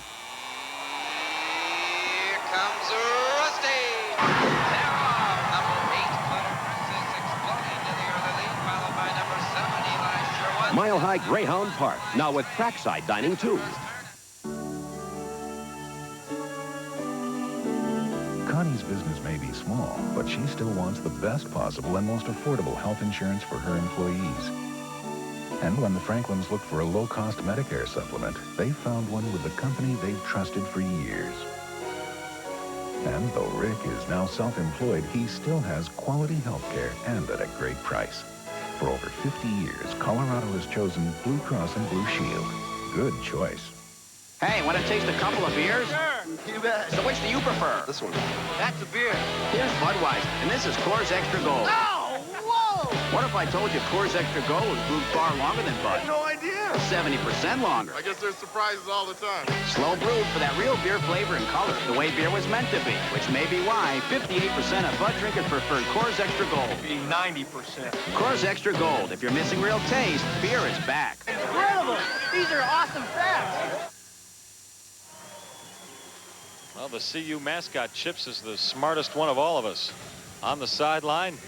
I'll get his head in there. Take off those horns if he gets too close. Yeah, take out the top of his noggin, too.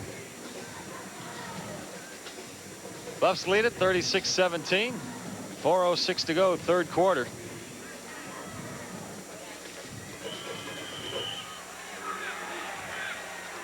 And Baylor with the ball at the CU 33-yard line. It's 3rd and 8.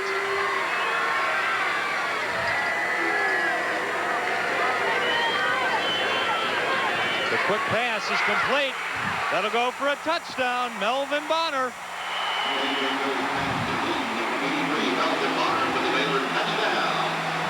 Well, I don't know how many times we've said it today, but poor coverage in the secondary. Bonner able to get inside of Deion Figures. Watch where Chris Hudson, the free safety. Chris Hudson should knock out Melvin Bonner. I mean, there should be a collision right there, and Bonner should be picking himself off the floor. But Hudson with a bad angle, Figures allowing Bonner to get inside, and every time Baylor, it looks like the Bears are out of it, they answer. And I guarantee you, Mike Hankiewicz, the defensive coordinator, Greg Brown, the secondary coach, and Bill McCartney, the head coach, are not happy. Trey Weir. The extra point is good. Ladies and gentlemen, it's an air-to-air touchdown takeoff with Southwest Airlines. Bill McCartney's Buffs are watching this lead disintegrate. Again, Melvin Bonner from the right side will run a slant pattern. The free safety in the middle of the field makes a cut to the ball. You can see he's got to hit Bonner right in the mouth. And Hudson, again, undercuts the throw. And Melvin Bonner is in the end zone. He dropped the sure touchdown pass in the first quarter. Bonner's a good one.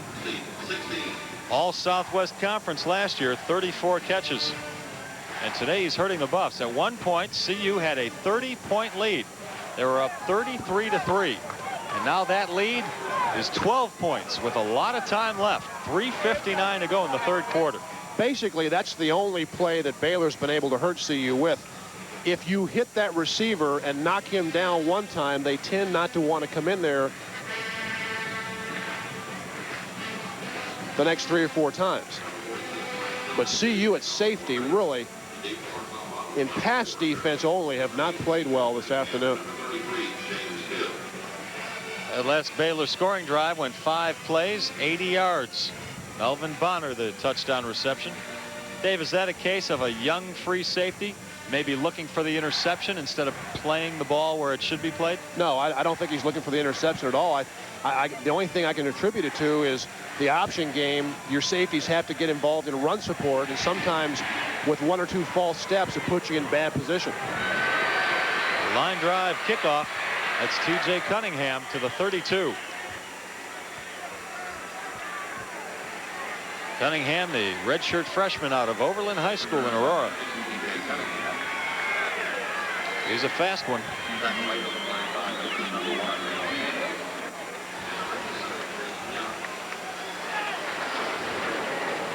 That's where we stand in Waco on a muggy day.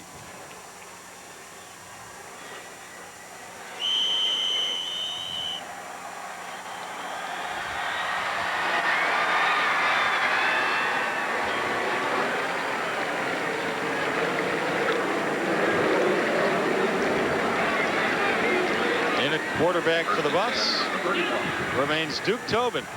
Cordell Stewart on the sideline with a sprained foot. Pass dropped by Westbrook, a little behind him.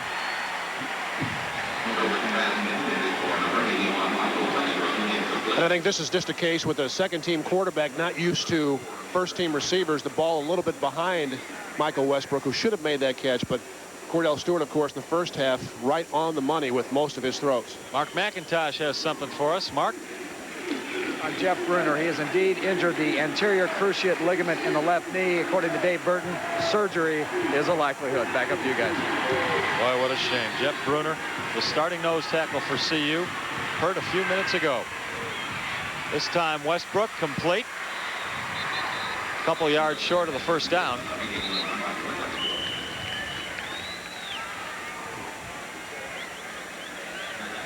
Westbrook in the slot, second receiver from the sideline.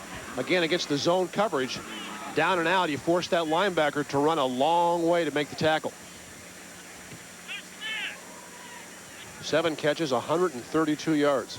He's going to break, if he stays healthy and in school, he's going to break every receiving record in the books of Colorado football. He went over 100 yards last week. 130 against CSU, and now we have a Baylor player on the field. Let's talk about that CU injury, however. Jeff Bruner with a bad knee. Came out a few plays ago. Sam Rogers will probably move into the starting lineup.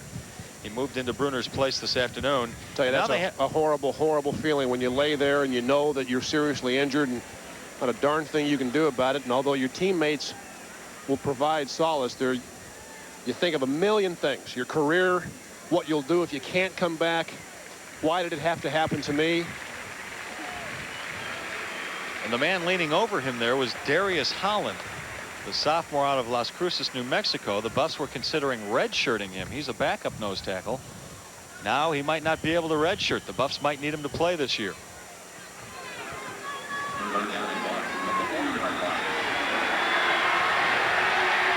Well, the Sooners still doing it to Arkansas State. 21-0 in the second quarter. Right here, Buffs with the ball, 3rd and 1 from their own 40.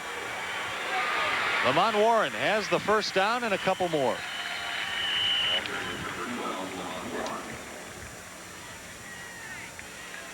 I'll tell you what, in a game that CU apparently has had control of from the start, that's a big first down. If you give it up there, have to punt the football. Baylor is 12 points behind with still time left in the third quarter.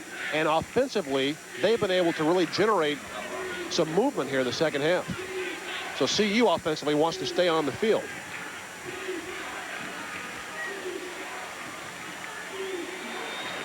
First down from their own 44. Good rush. Tobin drops it. Looks like he got it back, however.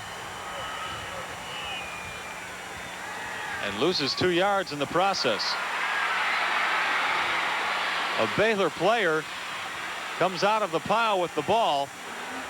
And now the Bears are trying to explain to the official how they recovered the fumble. Let's see if the official buys it.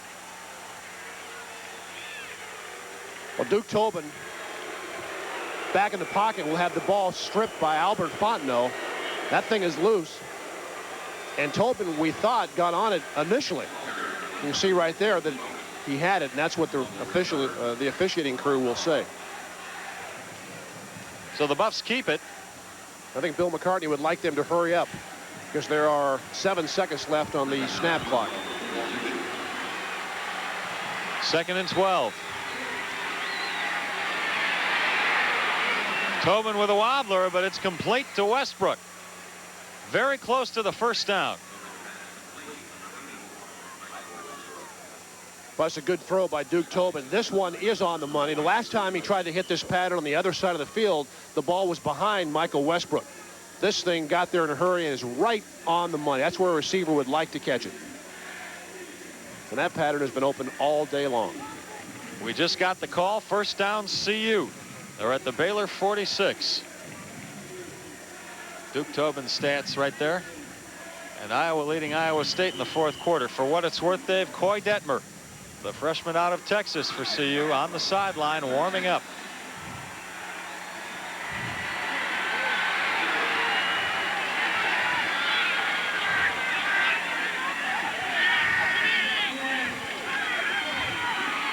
Lamont Warren. First down yardage down to the 32 of Baylor. The penalty flag on the field.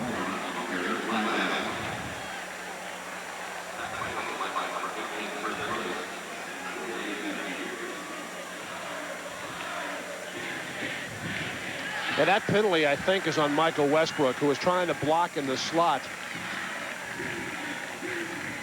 Westbrook's had himself a heck of a day. Receivers that play at Colorado have to do a lot of things. Now they're going to have to catch the ball. Before, they had to block downfield a lot.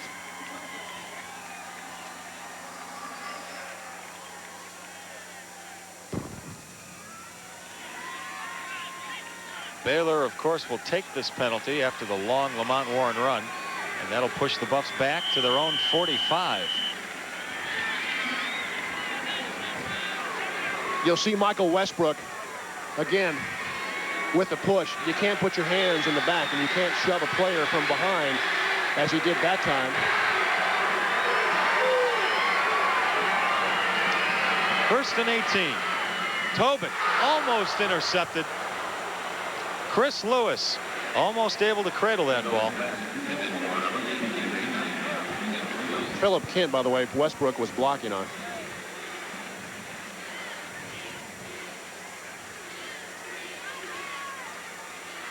That'll bring up 2nd and 18 for CU. 1:13 to go, third quarter. Buffs lead it by 12. 2nd and 18 with a relatively inexperienced quarterback. Good time for a draw or screen. Take the pressure off him.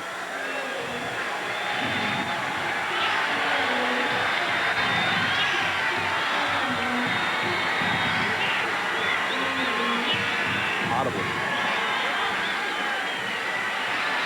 A short pass, the way you called it. Westbrook down to the Baylor 41. Far short of the first down, though. Tell you, I called him inexperienced, but Duke Tobin changed the play at the line of scrimmage right there. Saw the coverage that he wanted, knew that Westbrook would be man-to-man. Nice, easy throw, and let this guy go to work. And a good block by Charles Johnson right there. He picks off Chris Lewis, the free safety. Well, we talked earlier about Duke Tobin's football bloodlines. His father played pro ball. He's now the Chicago Bears player personnel director, and his uncle Vince is the Bears defensive coordinator. 3rd and 5.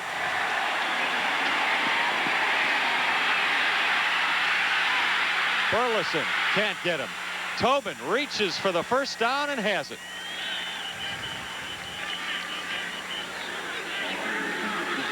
Savvy play. He knew where that marker was. And a good job of holding the football long enough to let your receivers clear. Tobin just had nobody open. He stayed behind the line of scrimmage long enough to allow one of them to clear. Nobody did, and you're right. Duke Tobin knew exactly where the first down marker was. And it keeps the drive alive. This is a great chance, even though Cordell Stewart is hurt, could play, to give Duke Tobin a chance to step in and assume that number 2 spot. They want to redshirt Corey Detmer if they can, and this is going to be the number 2 quarterback until Vance Joseph gets healthy. Final play of the third quarter. Warren down to the 31-yard line, a gain of 4. We're going to take a break. Go into the final quarter with CU leading it by 12. For years, you've depended on State Farm to insure your home. Daddy! But did you know you can also depend on us to provide financial security for those you love? State Farm.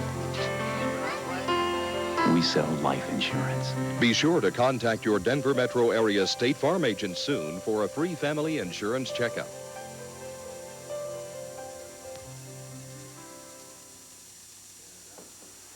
You know, working at AutoZone is more than looking up parts or ringing up sales. Most of all, it's listening. Because my customers know more about their cars than I'll ever know. They know every rattle by heart. I mean, that car is their baby. So when they've got a problem they're going to fix for themselves, I'm going to do my best to help them get whatever they need, no matter what it takes. Because people like that, they don't deserve anything less than the best I can give them. Because News 4 is in the communication business, we know there's more than one way to communicate. Real-time closed captioning on our 5 and 10 p.m. newscasts 7 days a week. At News 4, we hear you. Today's game is brought to you by Samsonite, by State Farm Insurance, and by Metro Brokers. All companies for Colorado.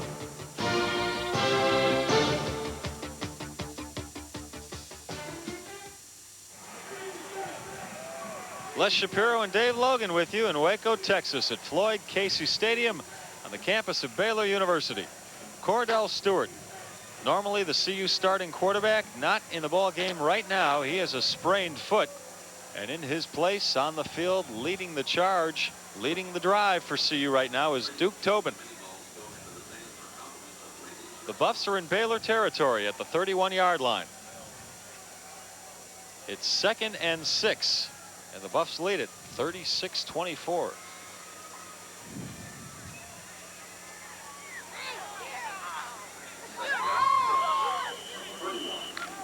Well, the fans here haven't had much opportunity to clap, or at least didn't in the first half when CU built a 30-point lead, but now they're back into it.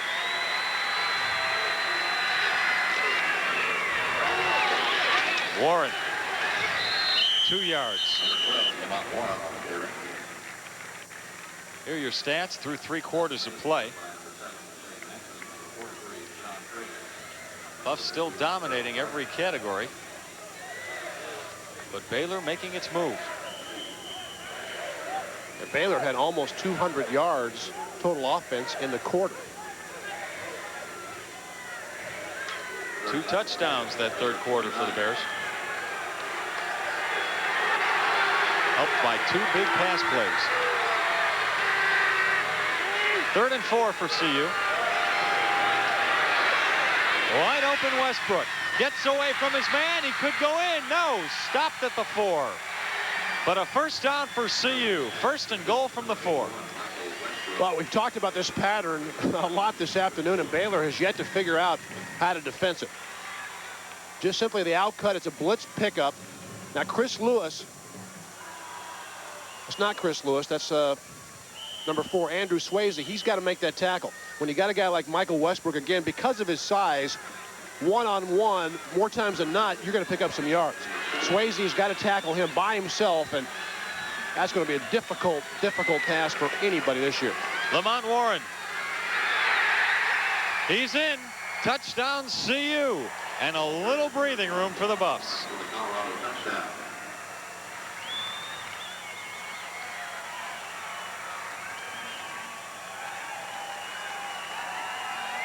If Baylor wanted a shot at staying in this ball game, they had to stop CU there, but no go.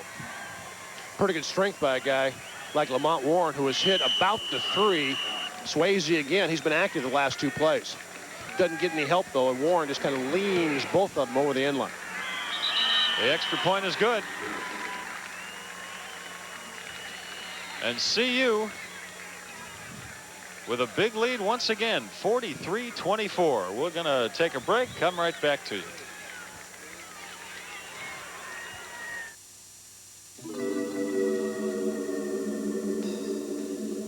There's a dry chill blowing down from the Rockies.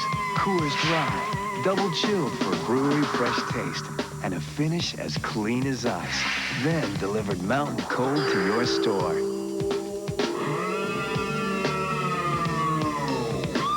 It's not just a better dry. This is a better beer. Coors Dry. Feel the chill.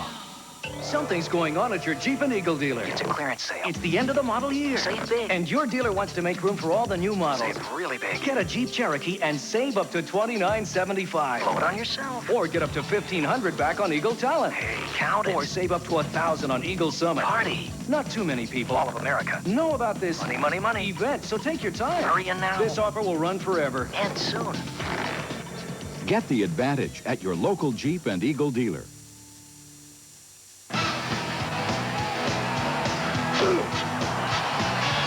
Who gives you magic? Game after game, gunning down the defense with deadly aim. Who gets you rocking every time they score? Who plays the Broncos? News 4. We play the Broncos. Here on board.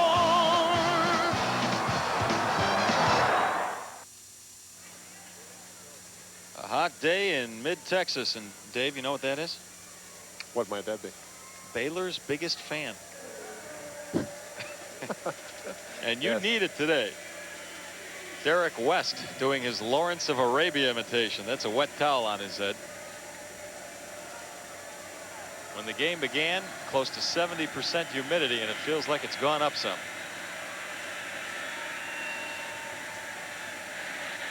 Buffs will kick off after that last touchdown. Mitch Berger. This one a bit short against the wind from the 5-yard line. That's John Henry. Up to the 28. That last scoring drive for CU. 10 plays, 5 minutes and 2 seconds. And Lamont Warren took it over. Well, Baylor has 24 points on the board, but they've really struggled on offense. In the first half, J.J. Joe completed just 2 of 13 passes. Much better in the third quarter, however. Again, 2 bombs make up most of that 122 yards in the third quarter. Right now, Baylor down by 19, so the Bears have to do something quickly if they want to make this a game. They did nothing right there. Boos from the stands. They want Baylor to put the ball in the air. Robert Strait went for no gain there.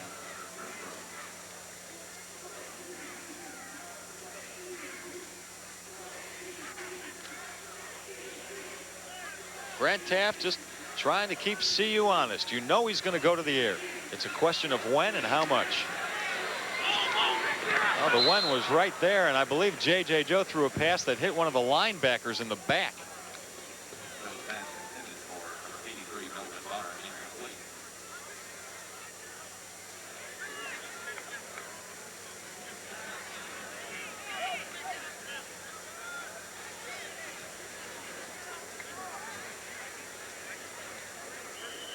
Well, the heat kind of saps you here in Texas, and right now, so does the score. 43-24, CU leading. 3rd and 10. Joe again, incomplete. A good play by Dennis Collier to break up that pass. Baylor this afternoon, really their entire passing game has consisted of quick slants and post patterns. That time, the last 2 plays, better coverage by the CU secondary, better angles by the safeties, and pretty good man-to-man coverage by the corners. Baylor must punt. 13:01 to go, final quarter. Deion Figures will return.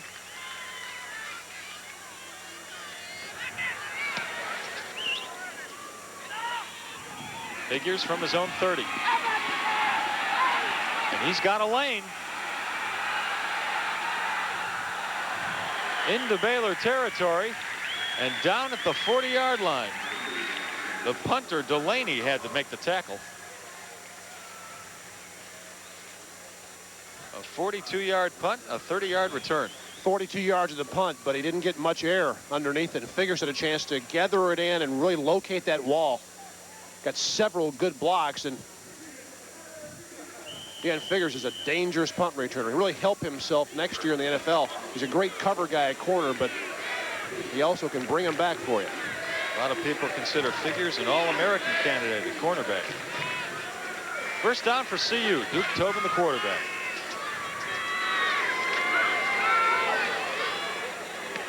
Complete to Ray Caruth. And a pickup of 4 yards.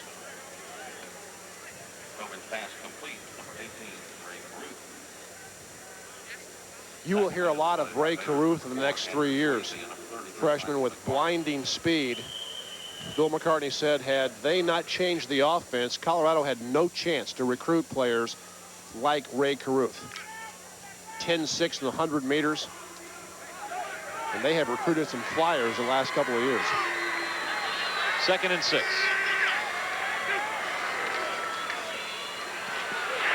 Tobin brought down. Sacked back at the 45. And a penalty flag on the field. It's going to be offsides Baylor.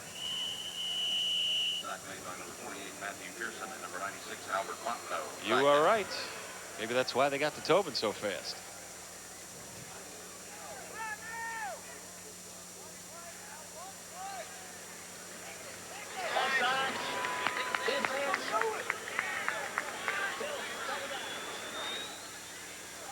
So wipe out the sack.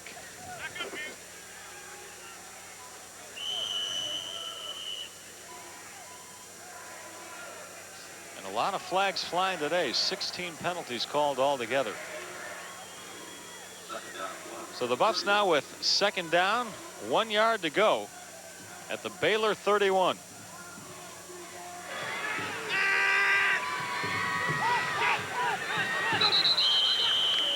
And again jumping.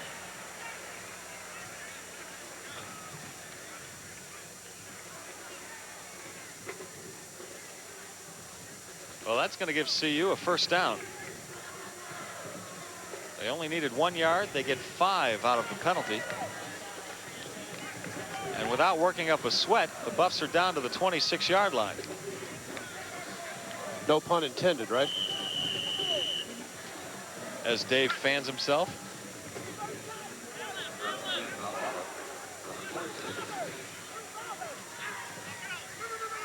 First down, CU. 11:55 to go, fourth quarter. Complete. Westbrook to the 21. A gain of 5. Some updates from around the Big 8. Missouri losing in Champaign-Urbana to the University of Illinois 14-0. That one's still early. And Michigan, that looks like a real slugfest going on. Third quarter, the Wolverines lead the Irish 10-7. Here we've got CU leading 43-24 and threatening again. Tobin will keep the first down and inside the 10 to the 9-yard line of Baylor. Same play we saw earlier in the first half with Cordell Stewart. This is a design quarterback draw. The 5th step that Duke goes back, actually the 3rd step, he is off and at him, and in the last 5 yards he looks like he thinks he's going to get into the end zone. The head is down, the ball covered up with 2 arms. I mean, that's a fullback running. Quarterbacks in the NFL, they slide feet first. Quarterbacks in college, they go head first. It's because they're still young. They don't know any better. That might be true. First and goal from the 9.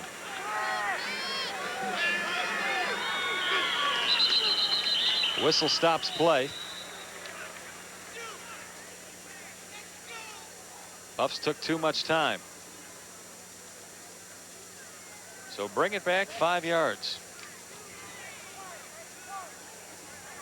You know, I can understand why things tend to shut down here in Texas between about 1 and 5 o'clock. You get a little lethargic. Very quiet in the stands right now. I'm sure it has something to do with the score, though. If lethargic is synonymous with hot, I'll go for it. Because it's nothing but hot. First and goal from the 14.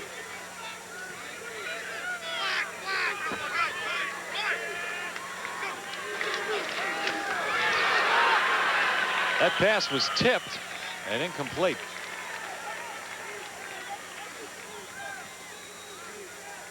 Tim Spencer coming in from the defensive back position on the blitz, and he got a hand on the ball.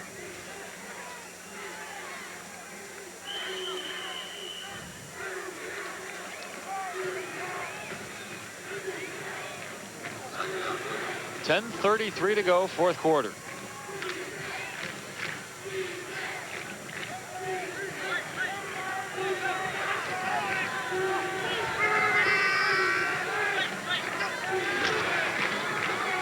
Lamont Warren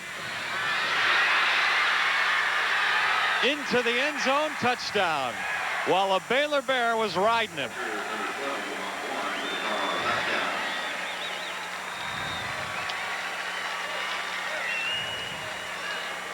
He just didn't pull in on the reins hard enough.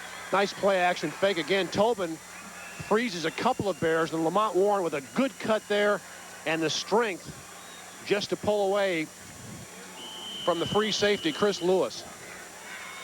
That's where the 10 to 12 pounds of added muscle that Warren has this year really helps. Lotto has the extra point, and the Buffs are putting this one away. The score in Waco, CU 50-24. Pontiac Grand Am's standard equipment includes anti-lock brakes, not available on Honda Accord DX. Grand Am gives you great gas mileage. Toyota Camry DLX leaves you asking for more. Grand Am throws in floor mats. Acura Integra GS doesn't. All for up to $2,200 less than Camry DLX. And right now, your neighborhood Colorado Pontiac dealers are offering 3.9% GMAC financing on all Grand Ams and Bonnevilles. So come in today. All right, contestants, how long do you have to wait for a cable TV installer? 2 days. 2 weeks, Jim. 2 hours. We've got a winner, and you'll win too. Call now for an appointment. You'll get cable TV installed for just $10. And you'll get your first month of HBO, Showtime, and Encore for half price. Call now. We'll have an installer at your home within 2 hours of your scheduled appointment time, or the installation is free. Call now. 790-0900 for your appointment. That's 790-0900. People are always asking me, so how does it feel to come home to Colorado? Well, I could never have guessed how good it would feel. Here, I can walk down the street where my dad taught me to ride a bike and where my sister and I used to climb trees. And the people here are so warm and friendly, down to earth. I like that. I also like the sense of optimism there is about the future here. But you must feel it. You've made Colorado your home, too. Amy Sporer and the people of News 4. In the one-back offense, obviously, with one guy back there, he's going to be the featured back, and Lamont Warren will be just that for CU this year. Makes a good cut and then enough strength that Fisher has him, but just can't quite pull him down.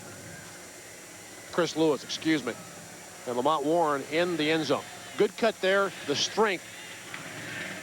Most guys will be dragged down backwards, but Lamont Warren strong enough to fall forward. 6 plays and 40 yards. And Colorado leads it by 26. How did the coaches put it to you, Dave? When somebody's got a hand on you, just keep those legs pumping? That's it. Baylor from its own 5 up to the 30. That was Brandell Jackson on the return. Let's talk about the CU offense for a second.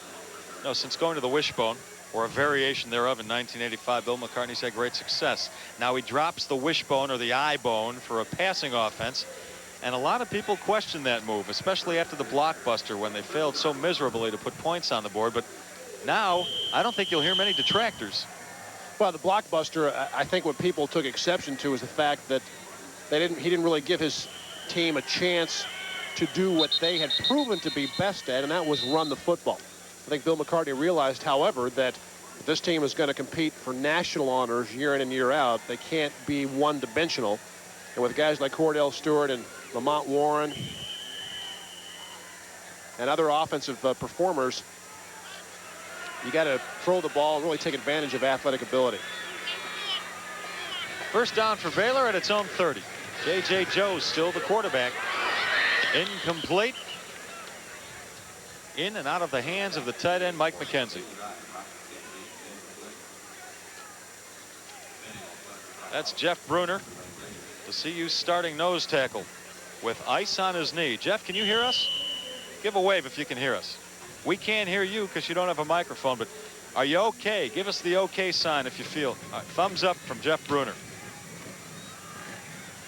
Preliminary diagnosis from the CU medical staff is a knee injury that might need surgery.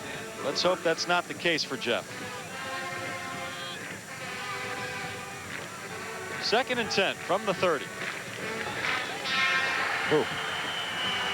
And in on him quickly is Leonard Renfro. You talk about great defensive linemen. I think Renfro has a chance to be just that. Leroy Selman, who played for Oklahoma back in the early 70s, was nicknamed Big Cat. And Renfro, although not there yet, has some of the characteristics that Selman had. He didn't stay blocked very long. He's extremely quick. He's also powerful, 6'4" and 285 pounds. A junior out of Detroit. Started coming on last year, and this year he's an All-American candidate. That time he threw J.J. Joe for a loss of 3, so it's 3rd and 13. Almost had Joe again. He escapes, picks up 3 yards. Penalty flag down. Greg Jones almost had his first sack of his career. Gotta be frustrating for Baylor. Playing against a pretty darn good defense with some guys who can run. And Greg Jones, Bill McCartney really likes his ability on the outside. And both of the starting outside linebackers, of course, are seniors, Chad Brown and Ronnie Wolfork, so the Kennedy High School graduate's going to get a chance to play.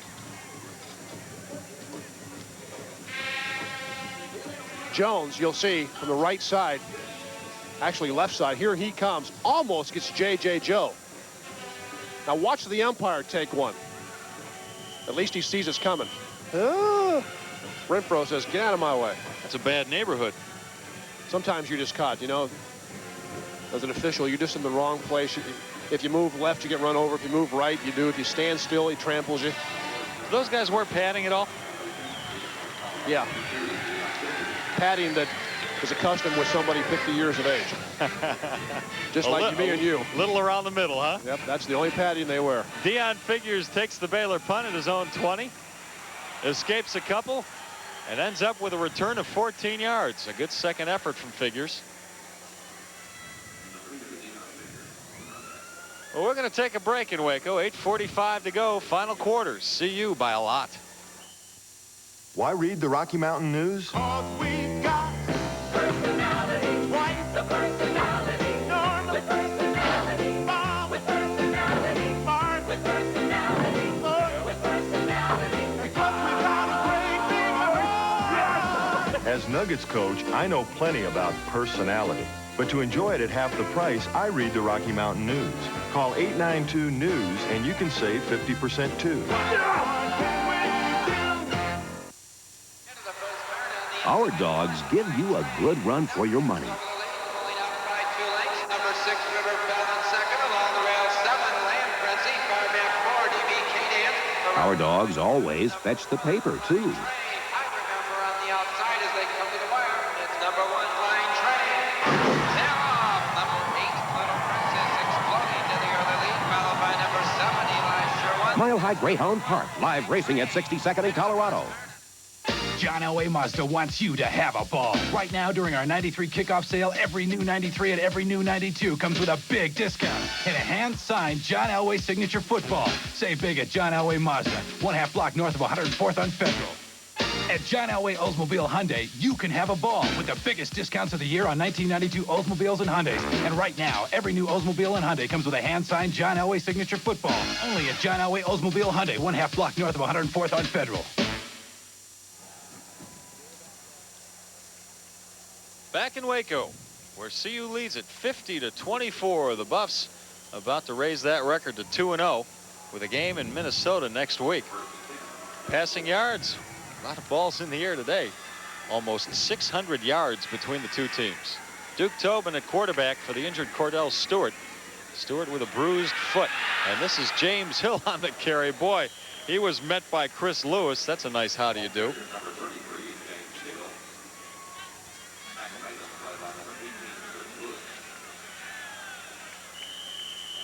Hill with a gain of 7 yards on that play. As we told you earlier, a lot of CU students at Baylor University. I should say CU residents, students at Baylor University. And they all came out today. 2nd and 2.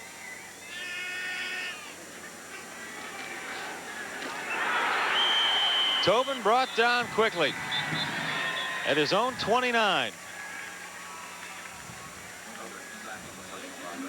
Shea Maston, the All-American candidate at linebacker, did the sacking.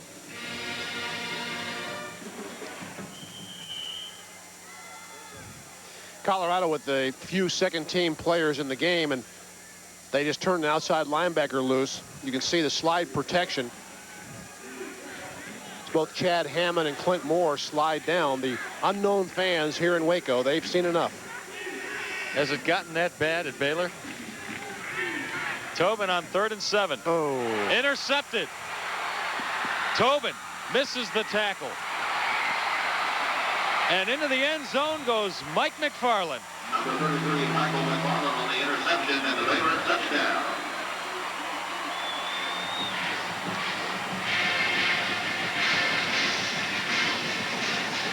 That's the worst trot to the sideline you can have as a quarterback when you throw one to the other team and they run it back for a touchdown. And Tobin trying to get the ball to the outside, throws this ball really.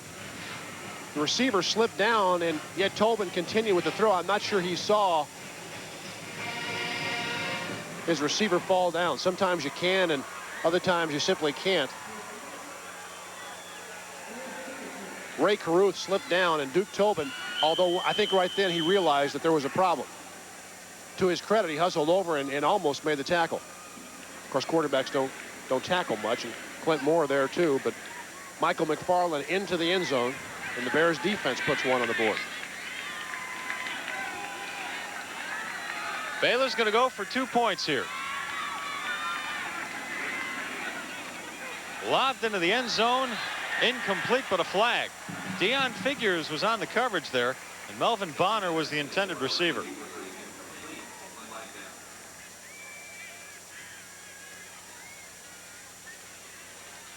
This is a pretty good matchup. Big wide receiver and a very good cover defensive back. Figures.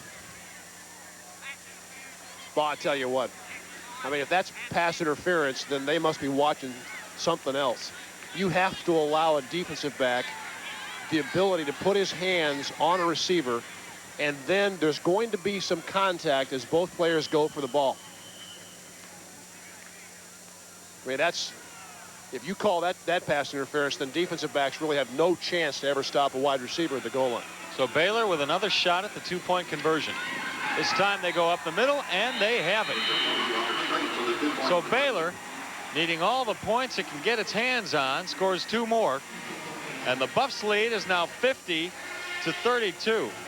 Now take a look at Deion Figures again. Put yourself in a defensive back's shoes. You want to get your hands on the receiver. There. That's good. Now the hands come off.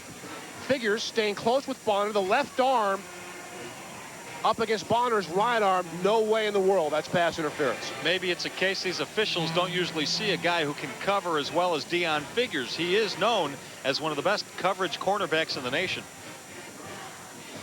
The Broncos try to make it 2 in a row tomorrow when the San Diego Chargers come to Mile High Stadium. NBC Sports and News 4 will be there to bring you all the game action, and I'll be in the locker room after the game for post-game interviews. It all starts with Broncos Beat Sunday, tomorrow at 1 o'clock, NFL Live at 1:30, and the Chargers and the Broncos at 2 o'clock. It's all right here on NBC and News 4, the home of the Denver Broncos. 7:12 to go, 4th quarter. Baylor within 18 points. Never say die. Down by 30 points at one time. Cut that lead to 12. And it was back up to 25, and now 18.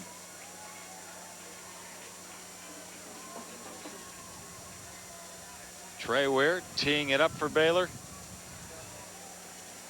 And the return man is Charles Johnson.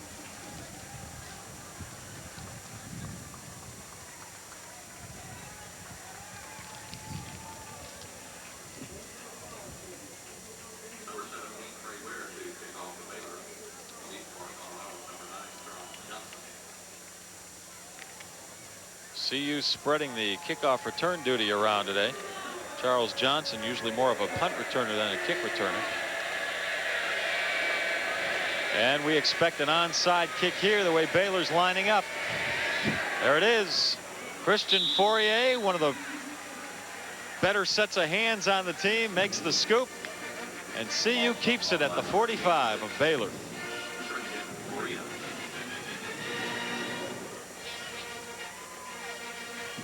Coaches like to see that onside kick fielded cleanly. That was tough. That was like a shortstop, quick hop. It's much tougher catch than running down the field and receiving a forward pass.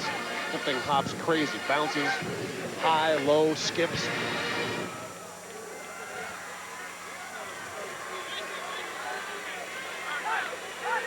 First down for CU at the Baylor 45.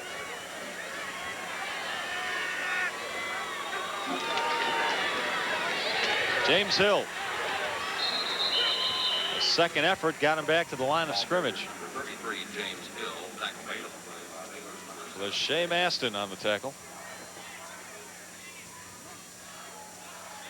James Hill last week against CSU, 44 yards rushing out of Whitefield High School.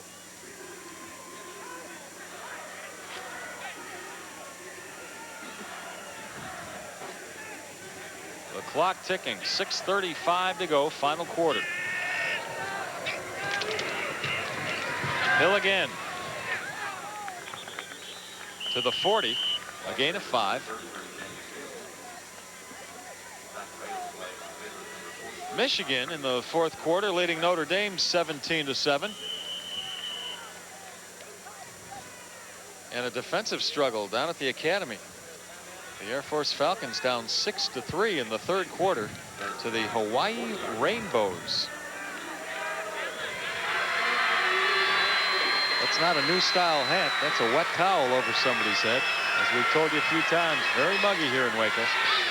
Tobin. Complete to Donnell Liamidi. His first catch of his college career. Liamidi, a freshman. And he can fly too, just one of many who can really run. This is a good throw by Duke Tobin. The last pass goes for an interception and a touchdown. This thing in the face of a pretty good rush is right where Liamidi can handle it. He's from Pago Pago, American Samoan.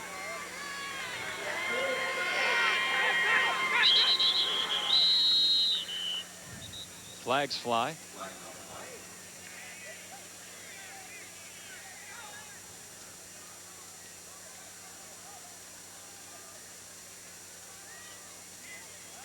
Call will go against CU.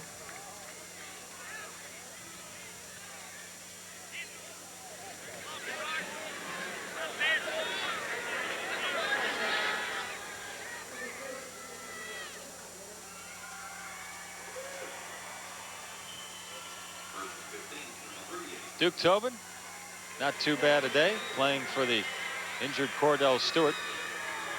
Word from the sideline is Stewart ought to be fine for the Minnesota game next week. The Buffs had such a big lead, they thought they'd give that bruised foot a rest. James Hill on 1st and 15 goes nowhere.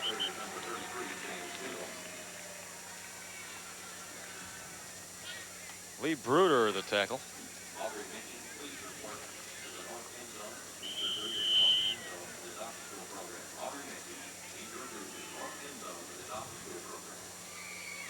CU leads it 50-32.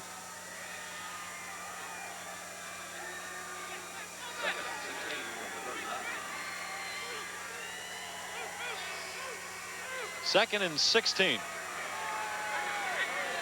Tobin over the middle. Liamidi, touchdown.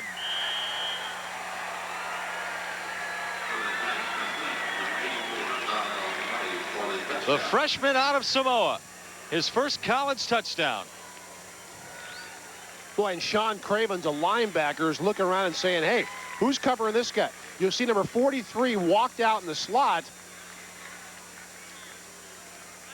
From the left side, you actually don't see him because he wasn't anywhere near the receiver. But Cravens had man-to-man coverage on Liamidi and was nowhere near him.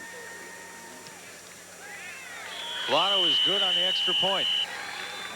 5:06 to go, fourth quarter, and Dave, we're sitting in the booth next to the CU coaches, and handshakes all around for offensive coordinator Les Steckel. If you're not used to seeing 3 and 4 wide receiver sets, you're going to sometimes blow a coverage or two. And Cravens, number 43, right side of your screen. I don't know if we can see it here either.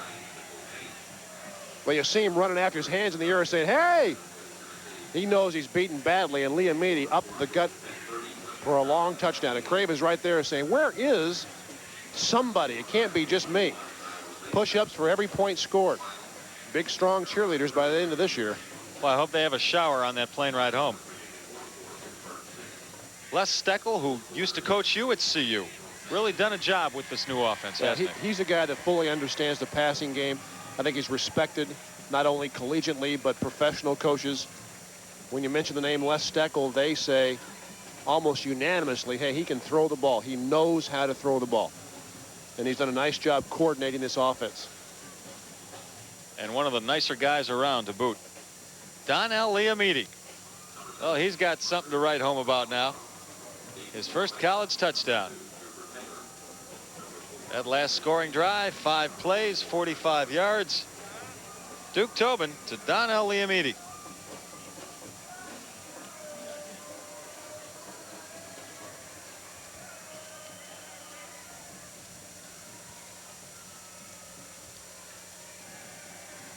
Return man for Baylor, Brandell Jackson. And Trooper Taylor in there now, too. Andrew Swayze picks up the bouncing ball across the 20 to the 23.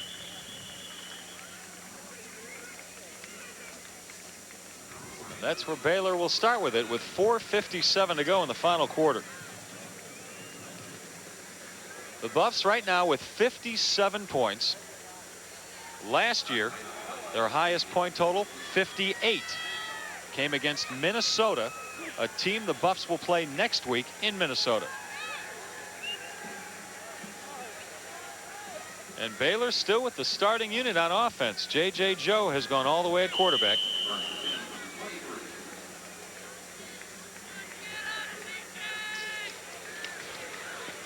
He keeps it. And gets to his own 45. Steve Rosga runs him out.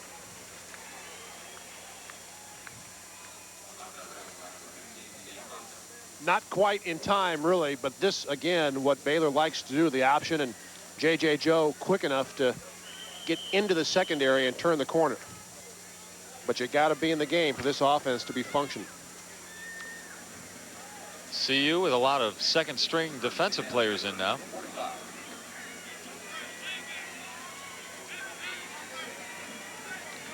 First down, Baylor.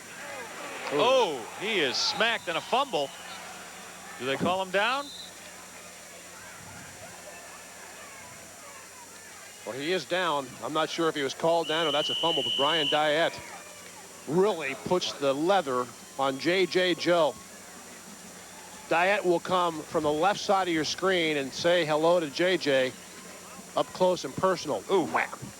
Brian Diet, as the rest of the CU Buff players asked before the year started, as if they could be any person, who would they be? Lots of answers of JFK, some Martin Luther King, some answered their dad, their great-grandfather. Diet answered Attila the Hun. Right now, J.J. Joe wouldn't argue with that one. That's a defensive guy for you there, out of Pomona High School.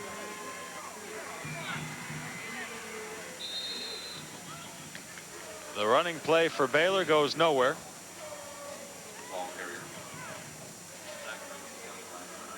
Kendrick Bell, his first carry, and Katasic the tackle.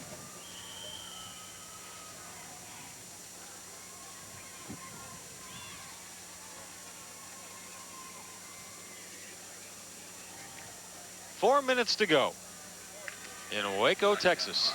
CU with a 25-point lead. Baylor with the ball, 2nd and 5.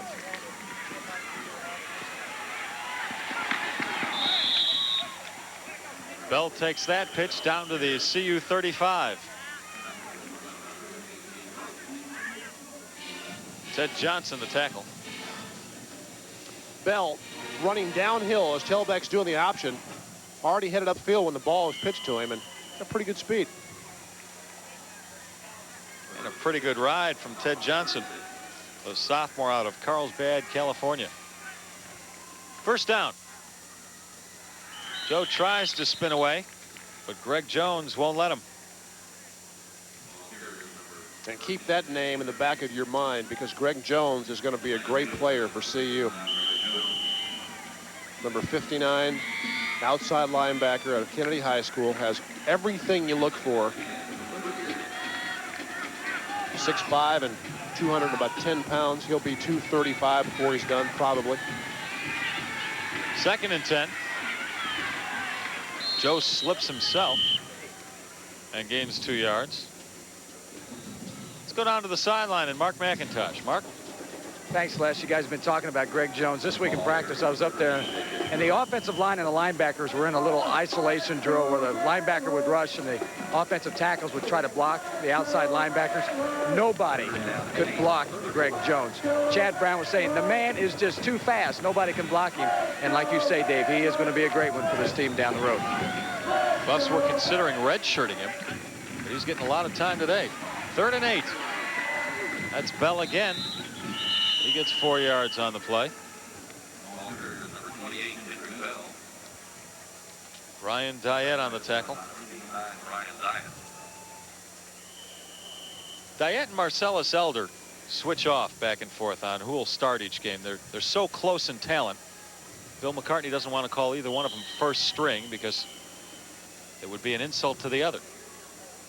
So 1 week Diet will start, the next week Elder will start, and so on and so on. There's a timeout on the field. with 2:11 to go, final quarter.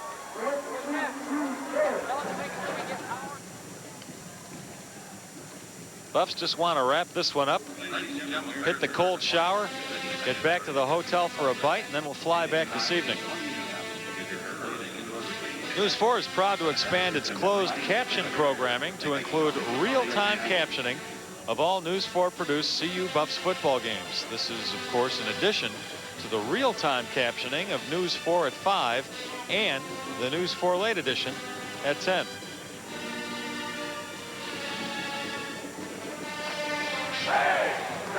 Jim Hansen enjoying the Baylor University marching band. Then again, his team with a cozy lead right now and just a little more than 2 minutes left. Let's go to the sideline once again. Mark, what do you have? Well, Les, this game is now running on 3 hours and 25 minutes, and it's kind of interesting. You listen to the players over here. They're saying, hey, maybe this new offense isn't such a good idea. It makes the games last way, way too long. But they don't mind it when it's 57-32, I guess. Back up to you guys. That's true. You throw the ball a lot, incompletions, oh, man, the game will take forever.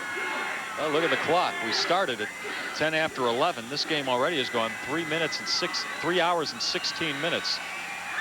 Touchdown, Baylor. J.J. Joe to Reggie Miller.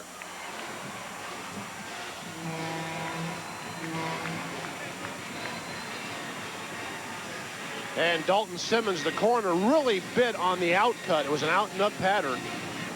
You'll watch here, Miller will take Simmons to the outside there. And Dalton Simmons makes the mistake that young cornerbacks frequently do. He just peaked enough that Miller was able to turn it up the sideline, and Simmons could not recover. That was a good pass by Joe. High enough so that Simmons could not get a hand on it even after he recovered. The Baylor fans not giving up. Although the scoreboard would tell you otherwise. 2:02 to go. Baylor on a 2-point conversion and flags on the field.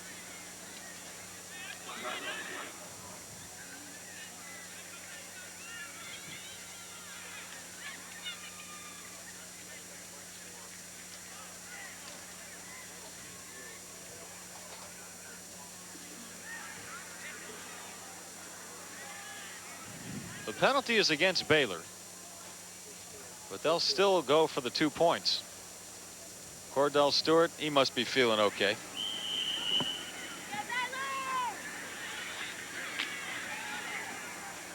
Came out in the second quarter with a bruised foot. Turns out the Buffs didn't need him all that much second half. Duke Tobin has done a fine job filling in. 2-point conversion, no good. So the score remains CU 57, Baylor 38.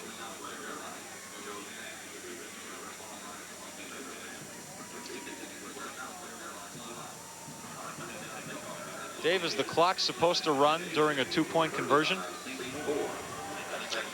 No, I don't think so. This was a pass that Melvin Bonner dropped earlier in the game, but pretty good coverage. Oh, this is the touchdown pass, excuse me. And Miller able to make a good catch in the end zone. Dalton Simmons closed the cushion, but just couldn't get his body in the air high enough. Reggie Miller made the catch. Well, the reason I asked that question about the clock is because no time came off during that 2-point conversion, so we still have 2:02 to go. 7 plays, 77 yards, and 3 minutes and 4 seconds off the clock. I'm to the point now that I wish maybe they might start the clock in a 2-minute conversion. Start it now.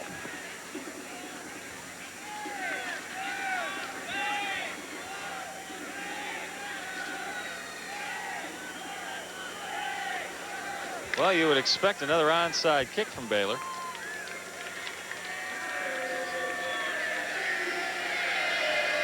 And that's what CU is expecting, the way they're lined up. Trey Weir, the bouncer. CU covers it again. It's Christian Fourier. They should have learned not to kick it to him. He's got good hands.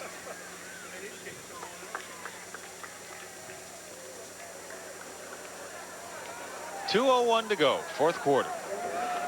Bill McCartney. This will be his 67th career win.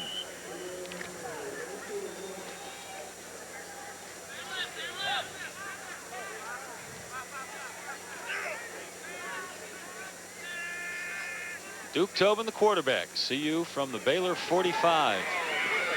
Incomplete. Now, let me digress for a second. Speaking of McCartney, today he ties Eddie Crowder for the most games as a head coach at CU. 119. Quite a milestone. There's Jeff Bruner, who came out with a knee injury. Preliminary diagnosis, ligament damage. They'll know more after they take a look at the x-rays tomorrow. I'll tell you, that's a costly injury, too. Bruner really solidified things in the middle, and Sam Rogers is a capable backup, but you hate to lose Jeff Bruner for the year.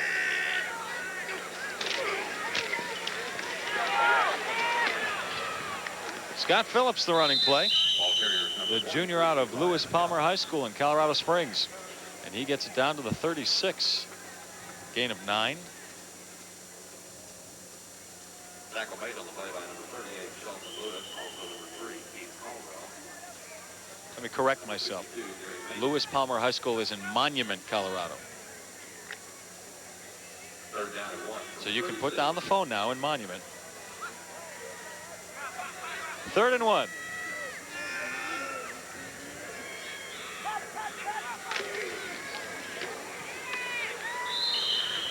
That's Phillips again from Monument, Colorado. He gets the first down. Just want to make sure.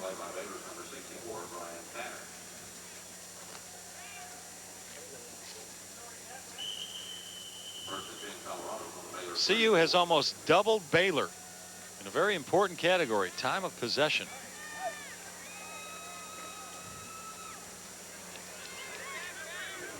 There's one of the reasons. Duke Tobin kept some drives going with some crisp passing. Under a minute to go. Phillips again. The Buffs just want to run out this clock and get out of here.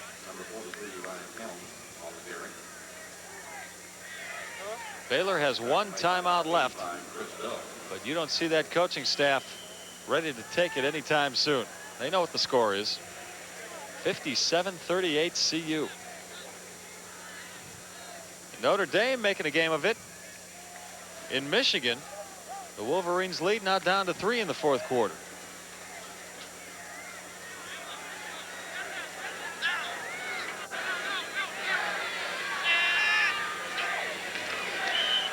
Tobin puts his knee down. The clock ought to run out. 2, 1. Double zeros. And Bill McCartney's CU. Davis made the tackle, the strong safety. Interesting.